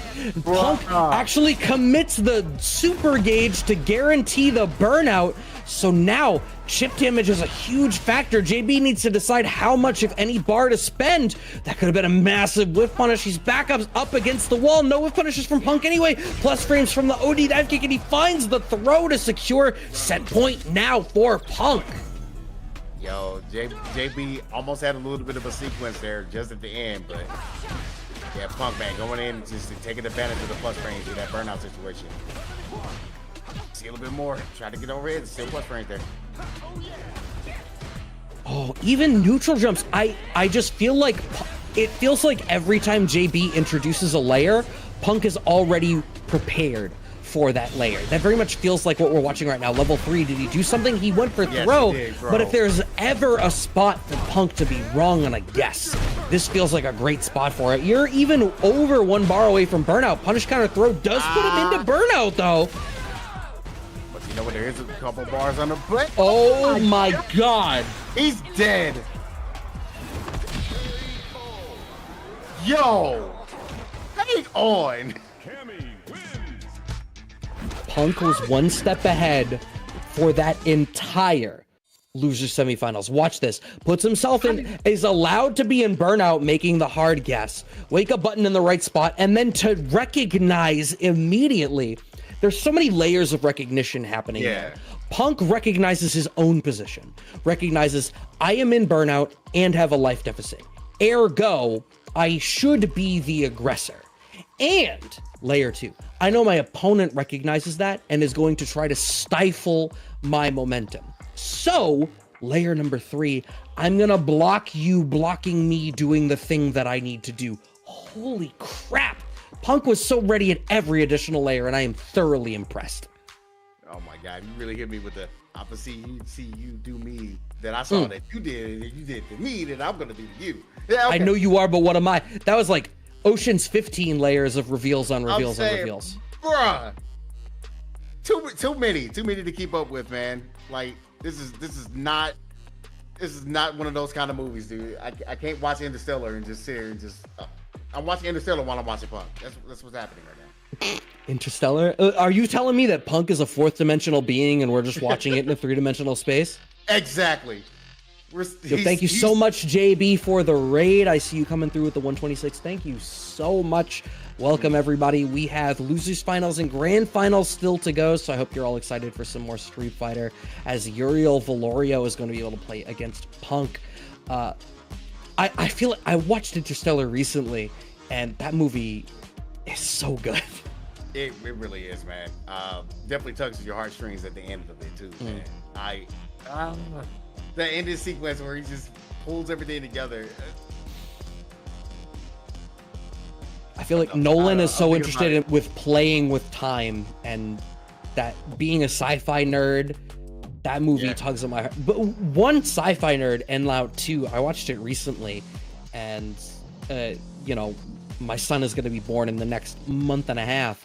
So, like, it also being a movie that's so much about a parental relationship, it hits different. Yeah, it's definitely going to hit different for you, man. I feel that.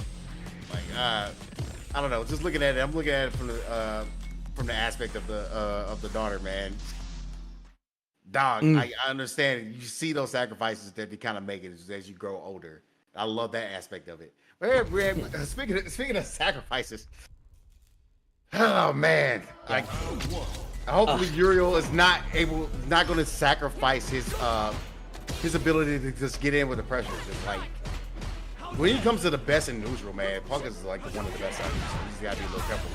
Yeah, I mean, I say all the time that like I think a large part of where Street Fighter V ended up, like Punk was so dominant in Season 2 that he had a monumental impact on the way that we looked at Street Fighter V. You know, it was the strike throw, like the shimmy game. He was the best of the best. Yeah. And that has continued. And he just has this really solid innate sense of timing and ground game. One more touch will do it here for Punk to claim this first round. Yuri Valorio going for the silver, Ken. That's fair. I agree. You're able to get the. Oh, man. I thought he was going to be able to get to the other side and continue the corner. That hurt to watch. Yeah, I understood what he was going for there. So it's like, dang, man. Sorry. Didn't work out for your favor. Whoop! Broke his ankles. Do it again. Keeping him Man, in he the still corner. had the Dive kick. of his tech. Yeah, beats out that low forward, looking real strong right now. There was even a delay on that Crouching Fierce. I don't even think that Crouching Fierce was meaty. Woo. All right, man. Punk is like, yo, it's time for me to get to bed, man. I need to go ahead and get off this game. So let me hurry up and y'all get on to my man, dude. Like, let me get this run back. Let me get this run back real quick. I'm not super happy with that 3-0. One game up here for Punk, and checking forward dashes. I mean, Punk was one of the best in the biz at doing that at Street Fighter V as well. So it should be no shock to anyone that Punk is one of the earliest players to be able to check drive, rushes, and regular dashes in this title.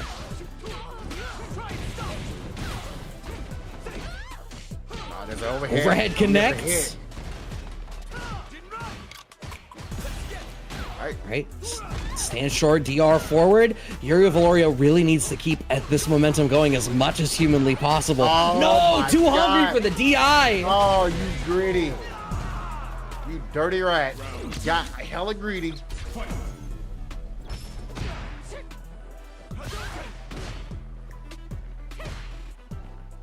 Right, standing medium kick, trying to press the issue, but Yuri Valorio keeps surrendering space, and I feel like, again, I talked about this innate sense of the ground game. Damn, what a check on the DR, but what I was gonna say was, you know, Punk is using the dive kick as a poke so effectively, beating out low forward, standing fierces, dragon lashes, all of these spots where Yuri Valorio wants to press the issue. Is this another perfect? Yeah, not a perfect, but... I mean, it might as well be, man. Like, I don't even, yeah, you're right, because I don't even remember what he got exactly hit of to be able to get that meter down there, that life meter. That's crazy. And like Uriel once again going back to the character select, but I'm here for it. I'm here for it. You gotta get kind of calmed down, but it's like sometimes you gotta understand when you're looking up and you're staring up at a wall, and it's a bunch of light, and it's a big colossal titan just staring at you, just like, bruh, you know I'm gonna step on you, right? You know I'm gonna step on you, right? You know, like I got like my body's made of heat. Step on you, bro. My body's made of heat. It's crazy. I'm here for that. Shout out to Tekken 8. I have Tekken on the brain. Sorry. Anyway, nice little forward starter there for Punk, and now again, Yuri Valorio immediately back against the wall. Drive gauge disadvantage. Plus frames. Punk doesn't care. Punk is willing to take the throw and counter pokes in spots that feel secure. Oh, what a bust out. Oh my God, they check it again, bro. Hey, you broke your ankles. Bro, put down the sticks. I think it's... Oh no! I told you so. I was talking, you went too high. Oh. And this is an advantageous situation, man. That burnout situation is not where you want to be, but no DP. Sorry, we had to get to the bridge of check yes, Juliet. We thought it was checkmate. We weren't quite ready, but hey, Punk on set point, he needed to let it marinate just a little bit more. Yuri Valorio still looking like he is struggling to deal with this, and the footsie game is just a losing battle right now. Yo, you see how far that thing hit too, man? He's like, hey, bro, toe tap, I'm a toe tap. Yeah, he keeps wanting to walk back in this range, and Punk is just so so comfortable hitting the low forward in exactly that spot. Still having a life lead right now. Nice starter, and we're just shy of 3 bars. I believe this is 1 touch for Punk, depending on the touch. There it is. There's a touch right there. Yeah, goodbye. We're gonna call it at a GG's. It was real good stuff by Yuri Villario, the way he was playing his entire set. But like I said, you run into 2 brick walls and doing Punk. It's like, what can you do? Like, you just gotta do your best, and hopefully, like, my aggressiveness can kind of like outshine or neutral. Nah, that don't work here. So you gotta have better neutral than that.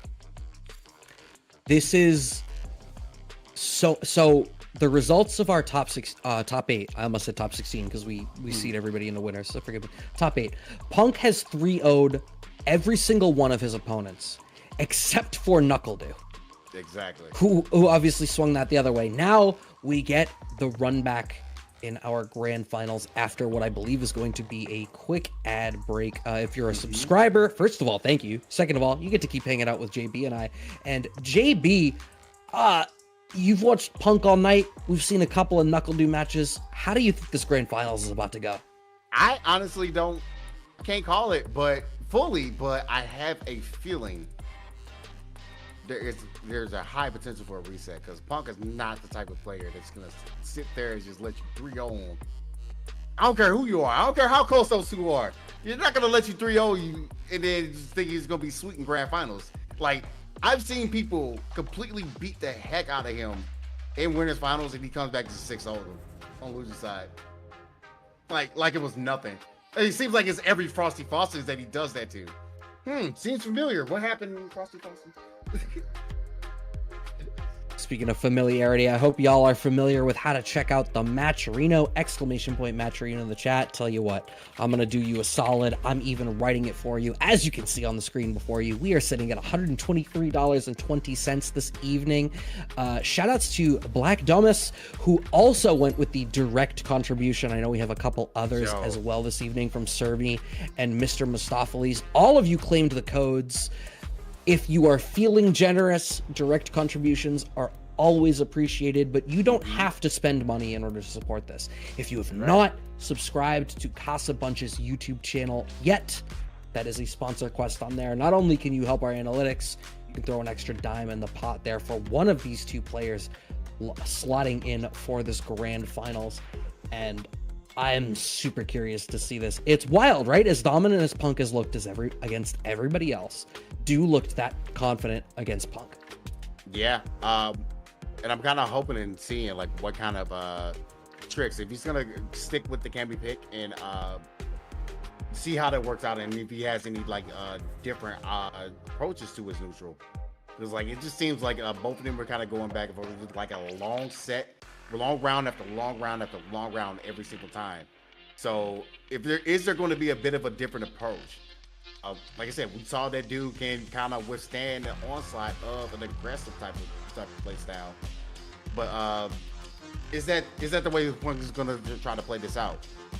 Is he going to pick a different character? Probably not. But no, I didn't imagine so either. I think the only surprise that I could anticipate is if Dew decided, because he's on the winner's side of Grands, to bring out the Cammy and play that matchup for like experience. But maybe I don't. It's really a question of like, do you want high level Cammy mirror experience, or are you just never gonna play that matchup? Because if you're not gonna pick Cammy into Cammy at huge tournaments, then whatever, right? If you're comfortable with Guile, just pick the Guile. Yeah, and it's also one of those situations where you gotta look at it in that kind of mindset, and the tournament is coming up next week. I mean, yeah, you want to get that experience of going for it, but then again, let's look, like, how many people play my character that's in Capcom Cup? Like, maybe 2 others.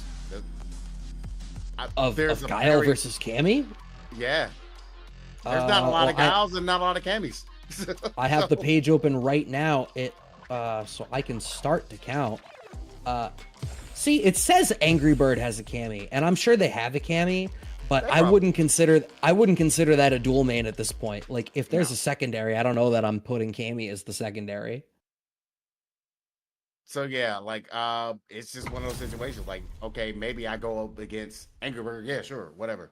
But yeah, dude, like, why? Like, dude was not the type of person that's gonna play the mirror. I just don't see it. I think that's fair. As we are on the Guile, crouching strong start. That whiff punish game from NuckleDu coming out really effective already. Oh man, no, fishing a little bit too much with the low forward, and Punk is ready. Maybe Punk already coming into this with the remembrance of the lesson from when they played earlier, because I feel like Punk had to find those heavy strength pokes a little bit earlier when they played in Winter's Side.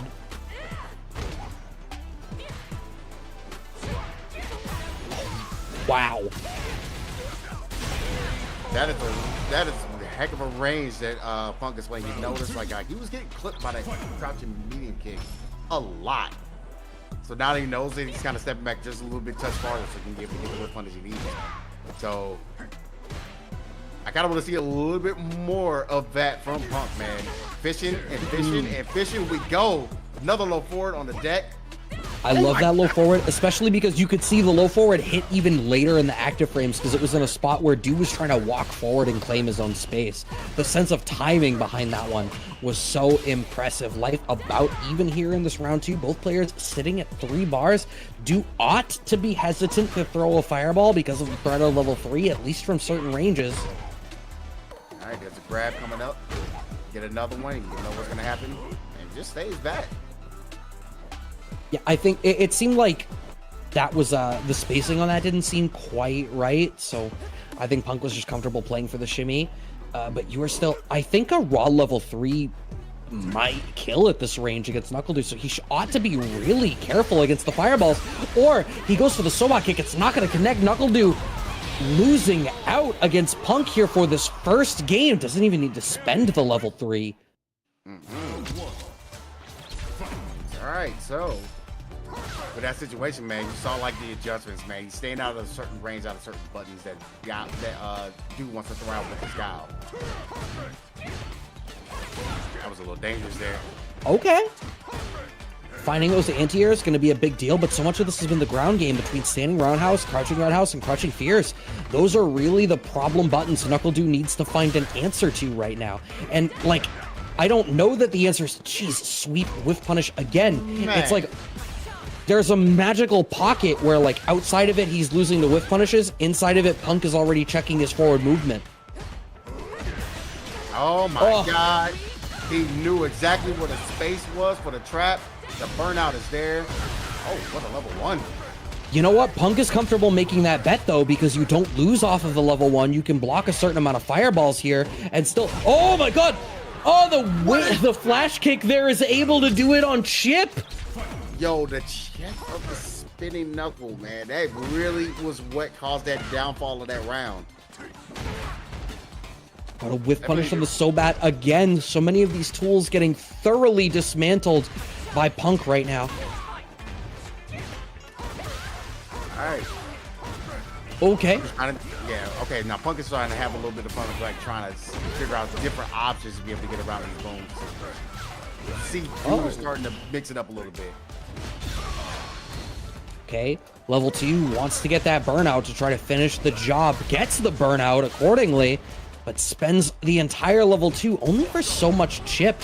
This is still really scary. That's close enough for the stun. I didn't expect it either. I'm sure Punk wasn't churning. That's going to be enough to do it, and it's 1 game apiece in our grand finals.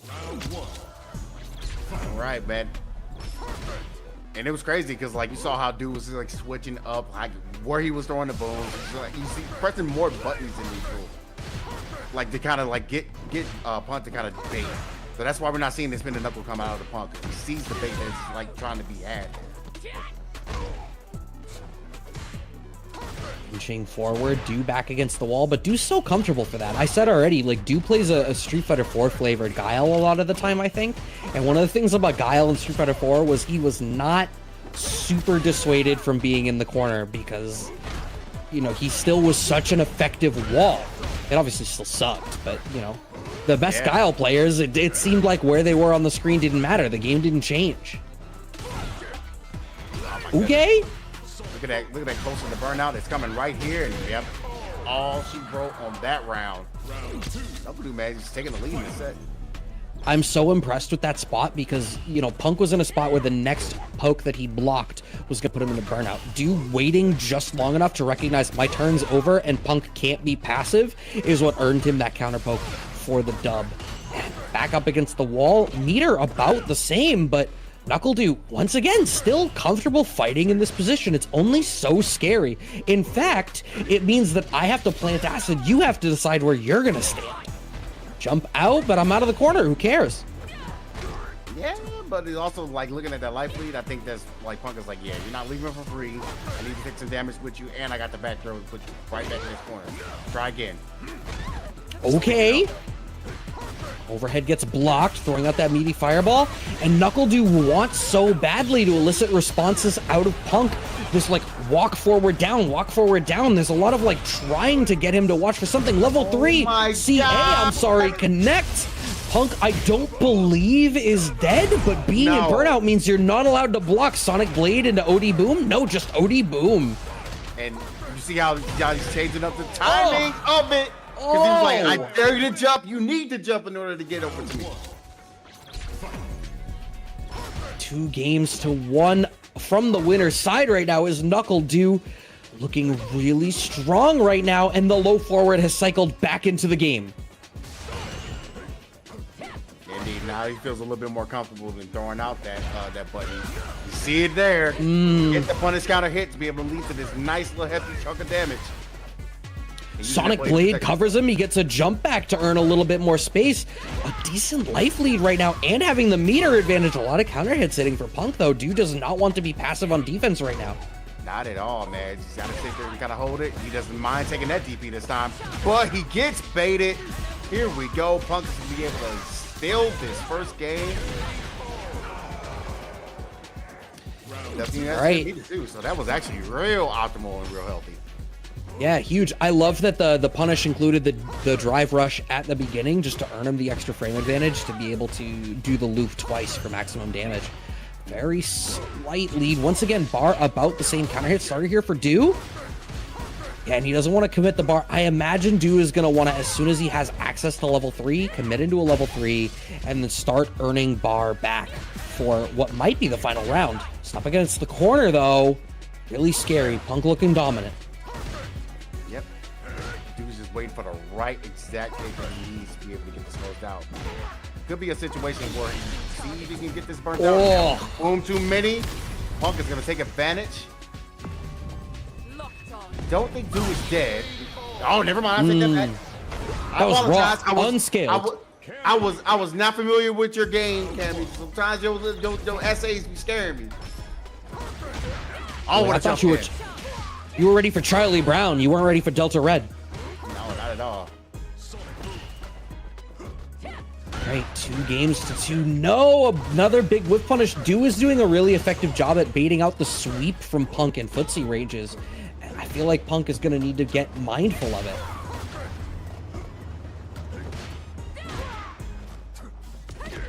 Look at this meter deficit that's happening right now. Punk is going to have to throw all these kind of buttons to get these sequences to be able to get this meter back. Parry, slowly inching forward. Dude still up against the wall. Oh my god, that was the start of a medium kick, but he was just a hair too late. Punk has the damage, and it is reset point here for Punk. Yeah, man, I told you, it's not necessarily over, man. Punk's not the type of player that's going to allow you to 3-on. Oh my god, no anti-air that's going to cost Do a lot of life here. All right, throwing that fireball. He's having difficulty migrating out of the corner in the way that he was in some of the earlier sets. And again, late on the anti-air on the dive kicks. I don't know what it is. Is it Punk's ground game that's messing up the anti-airs for Do? Because I feel like Do was doing a pretty decent job of contending with the dive kicks in the earlier rounds. Has to commit this level 3 to try to secure this for himself, stave off the reset. Still has a drive gauge advantage and only so much life. Oh, it might not even matter. Are you dead from this? Okay, no, you're not. But jeez. But meaty pressure is going to be a problem, so Wake Up DI comes out. Do has one wrong guess to make, and Punk is waiting it out, but finds the low forward to DI through. That is a bracket reset, ladies and gents. What Yeah. a turnaround right now from when they played in the winter side. Jeez, Punk. I mean, I've been saying it a lot of times before, man. Like, yeah, that 3-0 was just not gonna happen again. Really good call. By able to get in the reset here, and Punk right now. Seeing the dude was gonna stick with this guile play. Like I said, it wasn't necessarily anything bad that dude was doing. It was just situations where Punk kind of changed up the game plan in his grand finals, where he's stepping back, and looks like we are gonna get the mirror. Oh, yeah, I figured it was possible. So, a couple of things, right? One is we've talked a lot about how people adjust to each other so far tonight. And I think Do and Punk, even when they're playing at their most intense, they're playing a slow game. Like, the nature of the matchup and how it's changing is slow to change as they adapt to one another. I think what cost NuckleDo in that set was he was just a step behind, and sometimes that's all it takes. But the other thing is, like I said, like when the guile isn't working, Do is comfortable switching over to the Cammy. Even if he doesn't like the mirror, which I saw that somebody had said in the chat, if guile isn't working, he's comfortable making that switch, at least to change up the rhythm. Yeah, and I think like something that Punk is like not afraid to be deterred by. Like, yeah, okay, let's pick the mirror, it's fine. I'm gonna go ahead and continue to play my game. I know what the character does since I'm playing the character. Let me go ahead and get up here. You already got that corner position, and look at the life lead as well, man.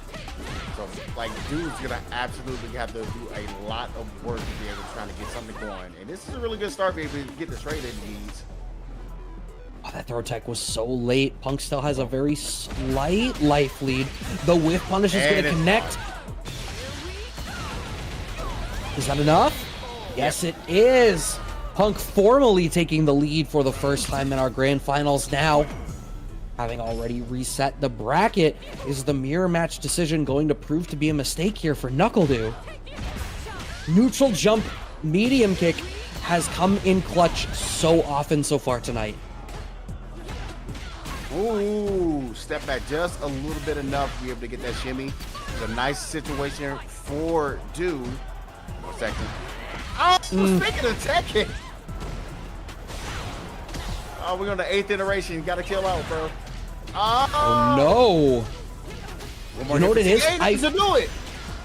I wonder if NuckleDo is having some like guile muscle memory carry over, because he keeps going for standing medium kick as an anti-air to deal with dive kicks at a certain range, as that C8 is able to kill, and Punk formalizes that lead 1 game up to 0 in our 2 grand finals.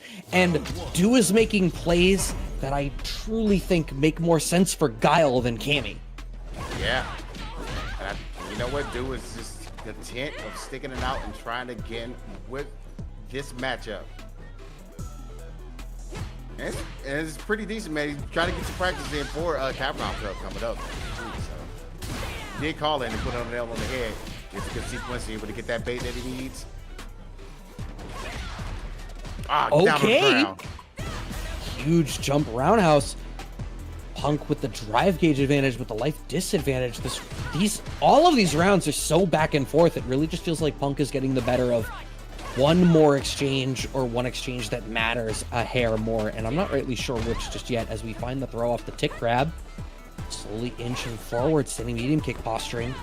Back throw. Back throw. Always ready to keep this corner. All right, gotta be careful. Watch the low forward. It's gonna come if you whip it wrong. Back it up. What a timely dive kick. Be able to make Punk take another throw. Regular jump. What a smart bust out from Punk. And he's just backdashing a ton. Wants to find one big whiff punish into game, and he's gonna find it. NuckleDo steps into the snare and is rightfully trapped, as Punk now 1 game up in this 2nd round.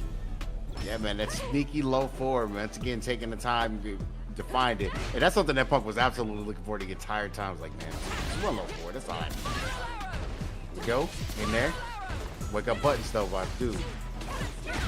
Got the turn. Oh, man. Oh, and a neutral jump. Punk is straight up 1 step ahead of NuckleDo's Cammy. 100%, but man, dude is, man, they scrapping right now because dude just fired right back with a wake up dive kick. Does it again. Forward, gets pressure, and dive kick back at your face. It's going to be level 3. No, it's not short. I think that was a standing reset because they knew the level 3 wasn't going to be able to kill. Empty jump. So many counter pokes. Damn, oh my god, NuckleDo is down. You know, I'm not always one to call a set, but right now, I think if NuckleDo's... Yes! If NuckleDo is going to make this happen, it needs to be with the Guile. That Cammy was not going to do it. Punk was so strongly ahead of NuckleDo's Cammy for that entire 2 games. Yeah, for sure. Like it was absolutely like I had the call on every single read. I knew exactly what you're gonna do. As soon as I find the button, I get the low forward that I need. You're done. But we're starting off a low forward on Dude's side, man. It's something that I kind of want to see if he goes back to that tried and true. And you see, he's starting to walk forward just a little bit more, so he can be able to kind of abuse some of the buttons that he has. Oh, that's gonna be a fat punish. Yeah, he's specifically targeting drive gauge a lot, and you can see he's doing that more with the Guile than he did with the Cammy, because being able to deal chip damage is something that's a much bigger deal for Guile. Finding these anti-airs, doing a pretty effective job at shutting this down right now is NuckleDo. This is the strongest round he's had since the reset. Very much so, and like I said before, fat punish earlier, you know, we do that drive attack, because yeah, you get nailed on the head. It targeted the drive gauge, and that led to the entire sequence to get that stun. Hello? Hi? Is it me you're looking for? Okay, there, we're back. We're back. We're back, everybody. I could see it in your spikes. Anyway, continuing to press forward right now. Do needs every bit of spiritual energy you can commit to him right now to be able to bring this one back. A 2-0 under Punk after losing a bracket is not a trivial thing to overcome, but looking so dominant right now. I said it at the top of the bracket reset, right? One of the values of bringing out Cammy, even in matchups you don't like, is you have the opportunity to change the pace and change the story. Yeah, he's looking like he's trying to write an entirely new novel right now. Back throw. Oh, that's gonna be able to hit and get the close out. Oh, he's able to get the cancel to it. Didn't that clip of him doing that exact combo into the up forward roundhouse extension at a level 3 just pop off the other day on Twitter? Yeah, I think so. So yeah, I wanted to see a repeat performance, NuckleDo. Yeah, I was surprised he didn't be able to try to close it out. So I knew he could. I knew you could do that combo. Anyway, NuckleDo finds that first game even with a combo drop. And okay, very slightly farther out than has been Punk's MO. And he's getting the momentum that he so hugely needs.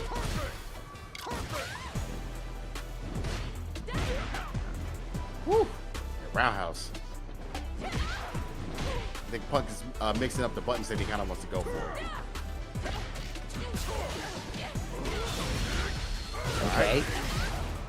Level 1 out of NuckleDo gets the side swap to put Punk back to the corner. And again, one of the things I feel like NuckleDo has done that's adjusted a lot here from when they played in the first Grand Final set is he's only throwing fireballs in spots where he feels more secure about not getting smoked by Spin Knuckle. Like he's just a hair farther away and it's making a big difference. Exactly, because I mean he's playing at the range where he already won that winners finals to be able to get that whip punish. And then for the last set, it gets the tech. And NuckleDo is trying to tie this up in the loser side. So close to doing so. The momentum just keeps slipping out of his fingers, and now finding a whiff punish on the standing roundhouse with the fireball, it just really feels like that slight spacing adjustment out of Do has continued to pay dividends for him. Punk has to parry these fireballs because you can't afford to block too much longer. That whiff punish is huge, and now you're in burnout. Yeah, man, that was the whole thing that NuckleDo was playing towards. He was playing for the burnout. He was attacking the meter aggressively there with all those moves. Yo, get a throw, and he's so close to the corner, and guess what? That bullet need just gets you so close to the corner. It's time to guess the game, and you don't really have to go for the stun. Especially since, you know, this dude was getting the meter back. I love that too. I think that people can tunnel vision on the stun a lot. I think there's a lot of value in letting burnout play its course if you're a character who can deal a lot of chip damage, because you can play much safer and still get a whole lot of mileage out of that burnout. Oh man, what a pickup. Punk is gonna have to spend that level 3 to be able to close out this round. Tournament point for Punk, but NuckleDu critically gets to keep that 3-bar advantage going into this next round. That's gonna matter a big deal. Very much so. You got the level 3 just loaded up on your end. Things can go completely sideways, and already a good start in getting that knockdown. And that's kind of what NuckleDu is trying to play for. He's trying to play for these knockdowns and get these situations to be able to get that damage that he needs off of one big epic combo. But I have a feeling he's looking for a whip punish. You see that step kick coming out. He's looking for a whip punish into the level 3 immediately. Yeah, no, they both want it so bad. You can see how much respect they're giving one another in this position. Because he needs Punk to make a mistake to get a big lead, and Punk because he recognizes that the mistakes will be intensely costly right now. Harry pressing the issue. The thing is, as these exchanges stay slow, Du gets a lot of mileage, and the life lead continues. Back up against the wall. Back throw gets NuckleDu a lot of momentum. Oh boy. Into level 2. Oh boy. I didn't think that dive kick was quite plus. NuckleDu respects it. Yeah, I think he's just afraid of getting caught by a random SA. So you just want to just be safe and step back a little bit. Oh! There we go. Gets just clipped by a boom, and dude knocks this up. We are officially tied up all the way through. Would it be a CasaBunch kickback if we didn't have a great grand finals go the distance? Who is going to take it, y'all? Please let us know in the chat if you have opinions. JB, what's your expectation? Man, all I'm expecting is it going to be final game, final round. It's going to be a good start for Punk here, be able to get a little bit of damage, because you saw how slow these rounds were going. So whoever get the advantage early, they can kind of start off and see, not worry about the snowball effect.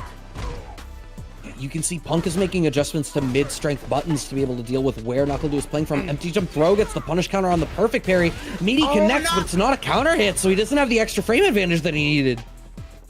That's so unfortunate. Crazy tech, able to get out of there. Another boom in the face, be able to get the knockdown that he needs. So close to burnout, and dude, and Punk just goes in and burns himself out for it.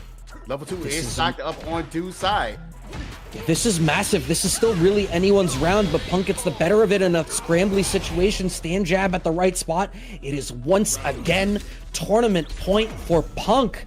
The NuckleDu having a very slight meter advantage, but this could really go anybody's way. Punish counter right into the level 1. You know what? I love that, because the meter advantage is now tied. Like, the meter advantage is gone, but it secures a really strong lead for this round.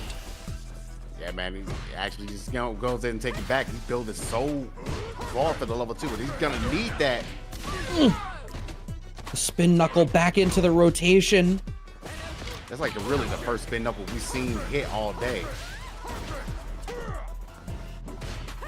Waiting it out, jump in, very early jump in, medium kick. We have the CA in the back. Are we gonna commit it? No! Oh. What happened? Punk won. Oh, Punk won. Okay. Okay. We were behind. Oh. Sick. Oh my God! What an anticlimax. Right there. Because I was like, okay, maybe, hopefully, dude didn't get hit by the CA, because that definitely would have killed him at that situation. But, here's what it is. Congratulations to Punk. Yeah. Punk confirmed into spin knuckle. Okay. So, all right, cool. Sorry guys.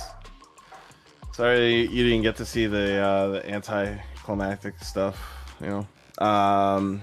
Wow, that really kind of pissed me off just now. I don't blame you. No, I get it. Yeah. I'm actually kind of fucking heated right now.